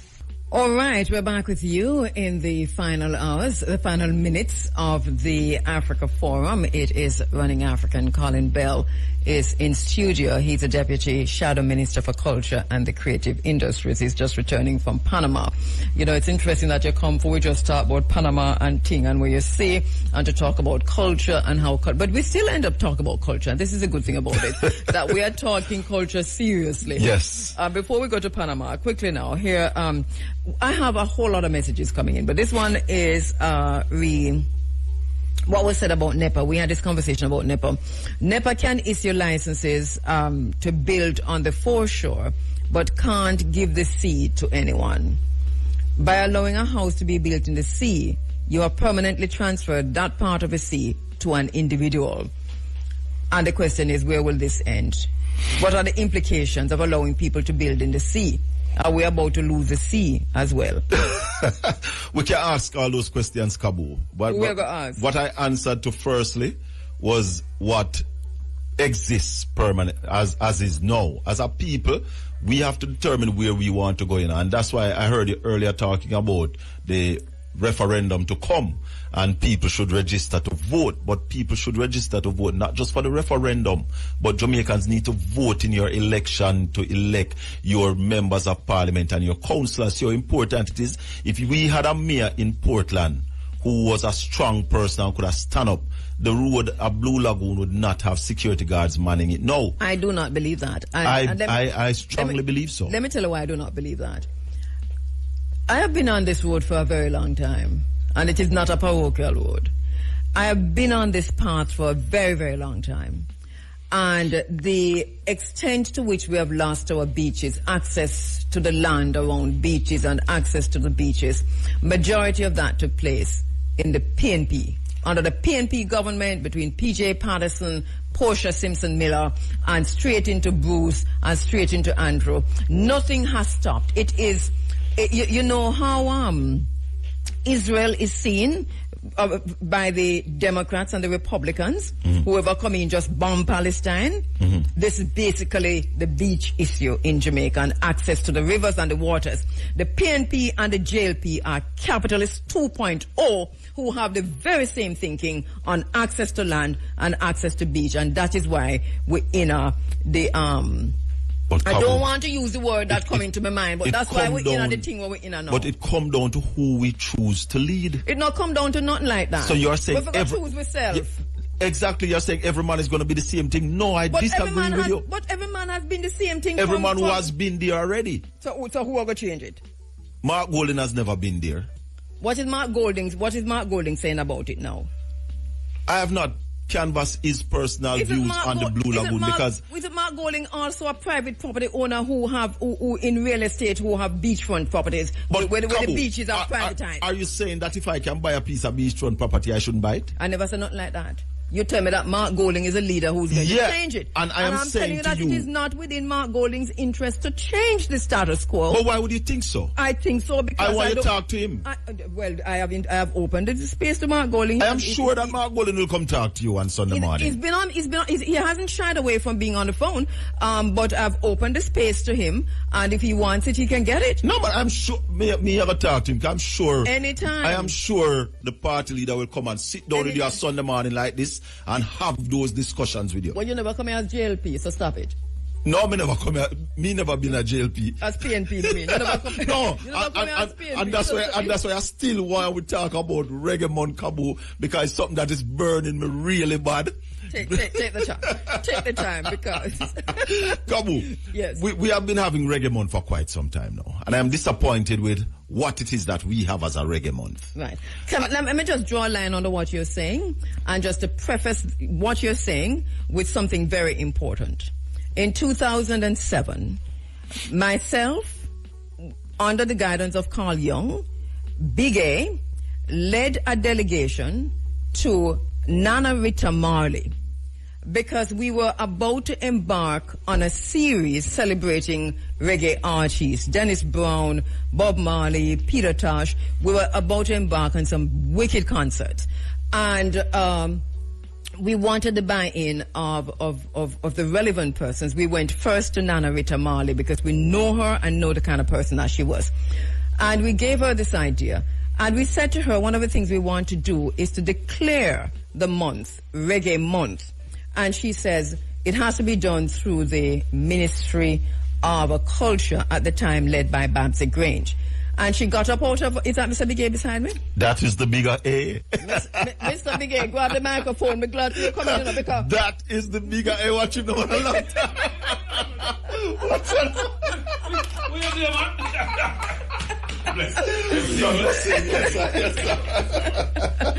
It's a blessing. You won't grab a microphone, you know, because Big A, I didn't want to say you're coming, you know. I'm going to live till I'm son him. Till I'm son him. Yeah, your name was just called brother. Because Colin is, we can't believe that Colin knows the Reggae Month, our idea, and me and you did sit down and trash that out before we took it to Nana Rita Marley. I am tired of the foolishness now. And this is why I have to stop and tell you that Nana Rita Marley brought us to Babsy Grange, and who was a minister at the time. In that meeting was also Barbara Blake Hanna. Courtney Wallace from Irie, Joy Morgan from Irie, myself.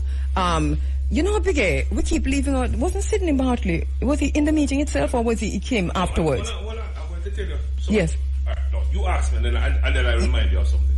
I'm not asking about Sidney Bartley. Wasn't he like? Oh, he was there. I don't know if it was in a meeting, but I know we met up with him afterwards. Yes, so you tell me. So grab your microphone because you're not bad enough. You're through this one here. Colin is about to talk about Reggae Month, and I need to situate Reggae Month in context. One of the reasons why Reggae Month is the way it is because it was hijacked from Irie FM. It was hijacked from us. So they never have the idea. Unceremoniously, they do not understand what it is about. They do not understand what it was meant to be, and they won't even ask. This is the craziness of it. No one has asked us what was the thinking when we brought the idea with Nana Rita Marley to Minister Grange. She said to us that she loved the idea, and she said she was having a conversation with Lloyd Stanbury about a reggae week, not a reggae month. Not a month, a week. Understand? A reggae week. But it hadn't gone anywhere, and she said, well, here we are. Literally synchronicity, good idea coming from different places. But because Nana Rita Marley was so involved in this went just like knife through butter. It was done in no time, and by 2008, it was launched. Big A was at the official launch. We carried it live. Yeah, not only that. The Big A, we're not here, it's so good. No, but even before that, the genesis of Reggae Month was the first Bob Marley celebration. That's right. At the White River Reggae Park, and that was what gave birth to the whole phenomenon. Because when you and I discussed, we said that the celebration shouldn't be about Bob Marley in February alone. No. It should have encompassed all the reggae greats. That was the genesis of the reggae. That was the genesis of it. That was the genesis of the reggae. And remember, we met with the Peter Tosh Foundation, and we had the massive shows in Westmoreland. Remember, we also had the Dennis Brown shows. We had the Bonnie Whaler shows. We had a plan and a template that would have carried us for 10 years, 15 years, 25 years, 30 years, all the way down the line, as old as Irie FM. So when you're saying that you're noticing that Reggae Month is gone the way it is gone, what exactly do you mean? Because what I expect from a Reggae Month, this global music, you cannot have a Reggae Month without signature events. There are no signature events for Reggae Month. Because they cut out the signature, because they grabbed it from us and cut out the never signature. Understand it. That's what constantly happens. So it's a wasp business. You never get the full teaching from bees how to make honey. You just hear about it and you run with the half of the thing. I thought you meant white Anglo-Saxon persons. When you said wasp. No. You know the issue with wasp. Today, him can't make honey. He can't make honey. him. No, because him never get the full teaching. So it's a was business. So Yes. so that's why Reggae Month has actually failed. I look at Reggae Month and I believe that we should be having at least 5 million people coming to Jamaica for the month of February. You have 4 weekends of signature events. Listen, we started it that way. I became remember, the Peter Tosh event, for example. There were delegations come from Billboard and what the other. Yeah, you tell me where they were coming from. Remember, the thing was. That's what it have to be. It have to be be an international week. Yes. Something that you'd want to use to launch the reggae music for the year. Don't tell them too much, and we're not talking out too much. Then don't have a clue. They stole it. The thing is that. No. We were so. We are going to fix it though in a Kabu. We were so upset here at Area FM when they hijacked it from us, Mm-hmm. That the Reggae Awards was part of the. Exactly. How can we not have our own awards, Biggie? No, well, we had. We had? But we had? Where it ought to be, it's not there, and it should have been big by now. Yeah, but if you don't have people who love what they're doing, and my leader tells you that the best person to execute an idea is the person who come up with the idea. Who's your leader? Mark Golden. Oh, I thought you meant Jesus. So if Ira FM came up with the idea, Ira FM should have been allowed. Can't leave me alone. Jesus is my God. But I'm just checking. Yeah. But we have to be serious about reggae. Reggae, the culture and the creative industry can turn Jamaica's economy around. I do agree with you, and me and Biggie are not good people to talk to about that, right, Biggie? You have something to say? Because it's like the choir. Yeah, because remember they stole it from us, Right. Yeah. It's sad. And you see, that is the problem with when you take something and you're one. Yes. And you get an idea, but you don't get the fine print. Yes. So you don't know the detail, and them normally say the devil is in the detail. So if you don't know what the substance of it would be, or to sustain it, then when you take it and do it, it can't be sustained. And that's what is happening. So Reggae Month now. And as you heard Biggie said, so the awards were in place. I mean, there was so much more that would have happened with this month. Yes. The only thing that I see coming out of the month that looks like where we would have gone with it, Biggie, is the music conference. I don't know. I think we would have gone. We probably would have gone there, but that was not on our table, to be honest. Yeah, but it was always on mine. but the conference. It was the kind of thing remember Lloyd Stanbury, the because DJ we mentioned, had with some other folks had the conference before. That's true. Right. That's true. That is true. And as we claim Lloyd, everything that Lloyd does is coming out of Area FM. It don't matter whether I come out of Area FM, yes or no, it's Eric. So good morning, Mr. Lloyd Stanbury. We own you, we claim you, we own you. Yes. Yeah. But where would you want to see it go though? I mean, I know I'm joking. It was called the CMC, was it? Caribbean Music Conference. Yes, CMC. Yeah. What we are looking at, Kabu, is that to make Reggae Month into an international staple and build it out with some signature events, build it out with a launch, because we are looking seriously at the orange economy, culture and the creative industry. So Reggae Month, what we are looking at is to be the launch of the reggae year. So every year you have this massive celebration in Jamaica from February.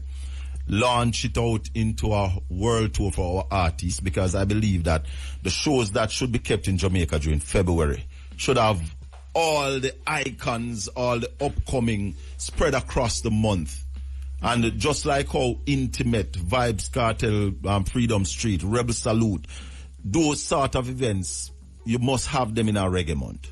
I believe also that what we need in Jamaica is just like you have the Hollywood Walk of Fame, where you have the stars placed on the sidewalk of these artists. Isn't that in development now? No, what me I talk about is not that for Jamaica. What I'm talking about is the World Reggae Park on Navy Island. So we're dedicating an island to reggae.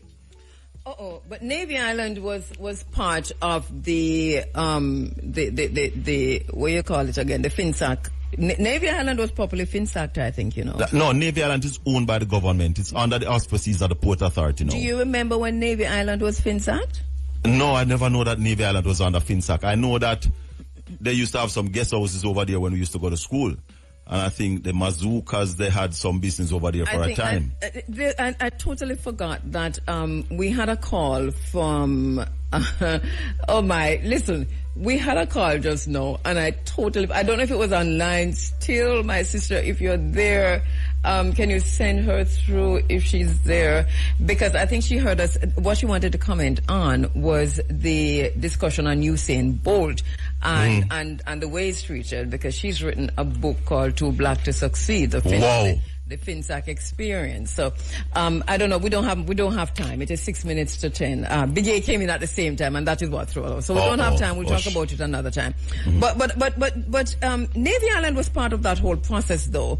Remember, we used to be over there where you have to get a passport to go over there. No, the boats were running. You know, remember them? Go over there upon the ferry. Yeah, man. So who bought it then? What I know who now. was in charge of it at the time when they gave us a passport and you take a boat and you go over? I never know what the passport. I know we used to pay for go over upon the boat.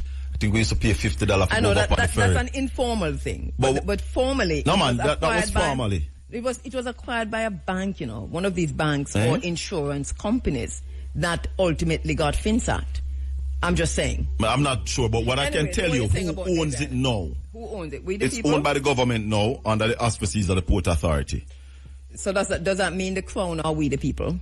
Well, I consider the Crown as we the people. Oh, really? Since yeah, man, it's our land, and that's why I believe in land reparation. But that's another argument, because if we're going to talk about reparation, the government of Jamaica must start giving us some of the lands. Right. So what's on paper is one thing. Right. But what happens in reality is another thing. So because we deal with the isness of things here, so when they say the Crown, they're not talking about us. They're talking about the government. They talk about them and them friend. Right. So I don't know. So you must know, because you reach out to Portland, you probably can't go Navy Island. But people like me and Big A we can't just go over to Navy Island. Yeah, man. If you take a boat, no man. If you take a boat now, you can go over there. No, I bet you wait for Colin and say, Colin, we're there Portland. Now we reach Navy Island. I'm a line up a boat, man, for carry over. That's the thing. You're not supposed to line up nothing. We're supposed to just go. No, there's no system right now to go over there, because it is unutilized. It is just lying there idly. Nothing is happening there right now. So what would you want to? So we want to put a World Reggae Park on Navy Island, a 5-star reggae hotel, where you name the rooms after the reggae artists. You put a statue of all reggae icon around the island.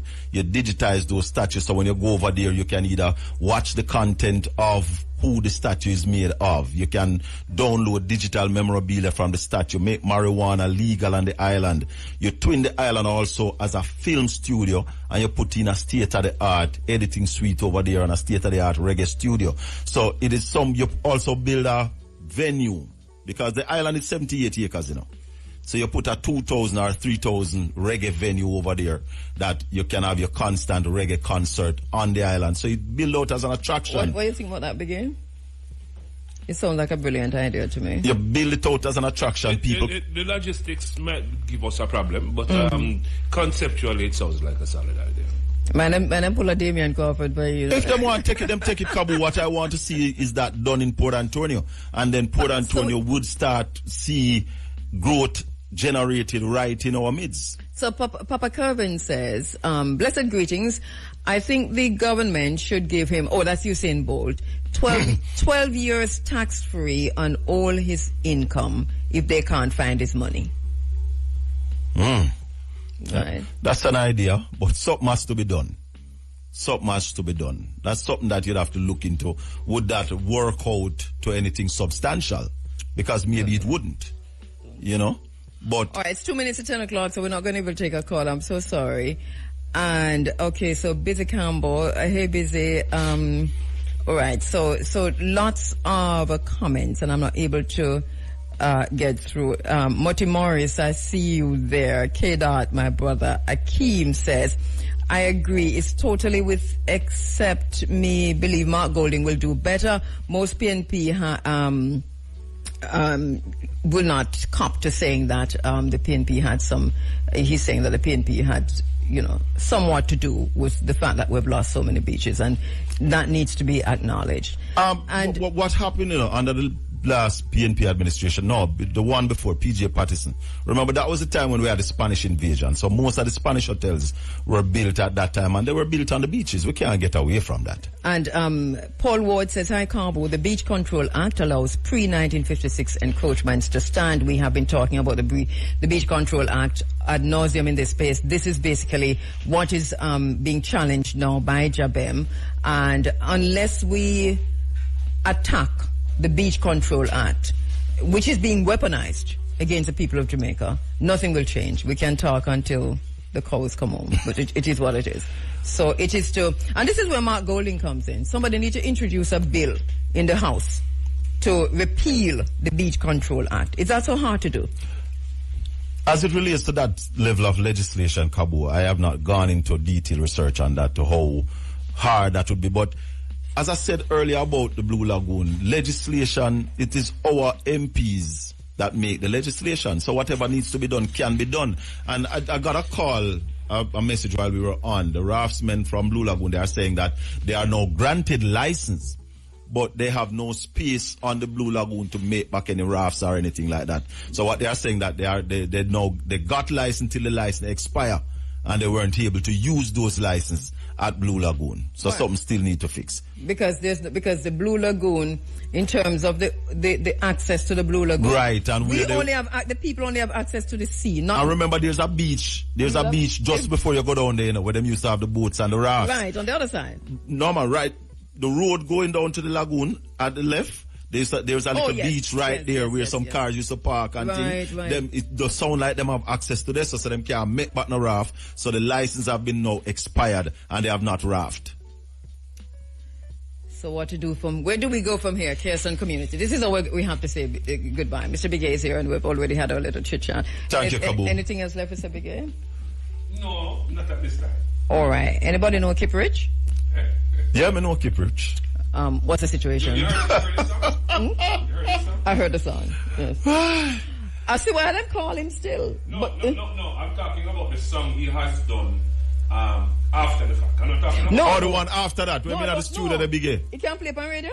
Play it, make me hear now. Yeah, man. That one they can play, man. Maybe listen to it in a Bigay. Yeah, man. Kip Rich, we have a lot to talk about as a nation. Spoke with Bert Samuels about it yesterday morning. What did he say? His idea is that, yes, there's freedom of speech, but just like you can't go into a nightclub full of people and ball out fire when there is no fire. Yes. So we have to be careful. Which part would that be? Serato? And I see the point that yeah, so he's saying that it is in the Constitution that you can't incite violence, and one of the new thing in the Constitution now is that you can't glorify a gang, because a gang is now seen as a criminal organization, and therefore you have to be careful of the lyrics. And what he's also saying is that who writes the song, who records the song, who sings the song, who plays the song, all of you would have issues with that part of the Constitution. Very interesting, and really and truly, as a nation, we have to have a conversation. We have to have a conversation. And, as we're Queen Africa called it again, truth of it. What the word with Queen and thing they use? They don't use conversation. They use what the word began. The album name so too. She create a word. She coined.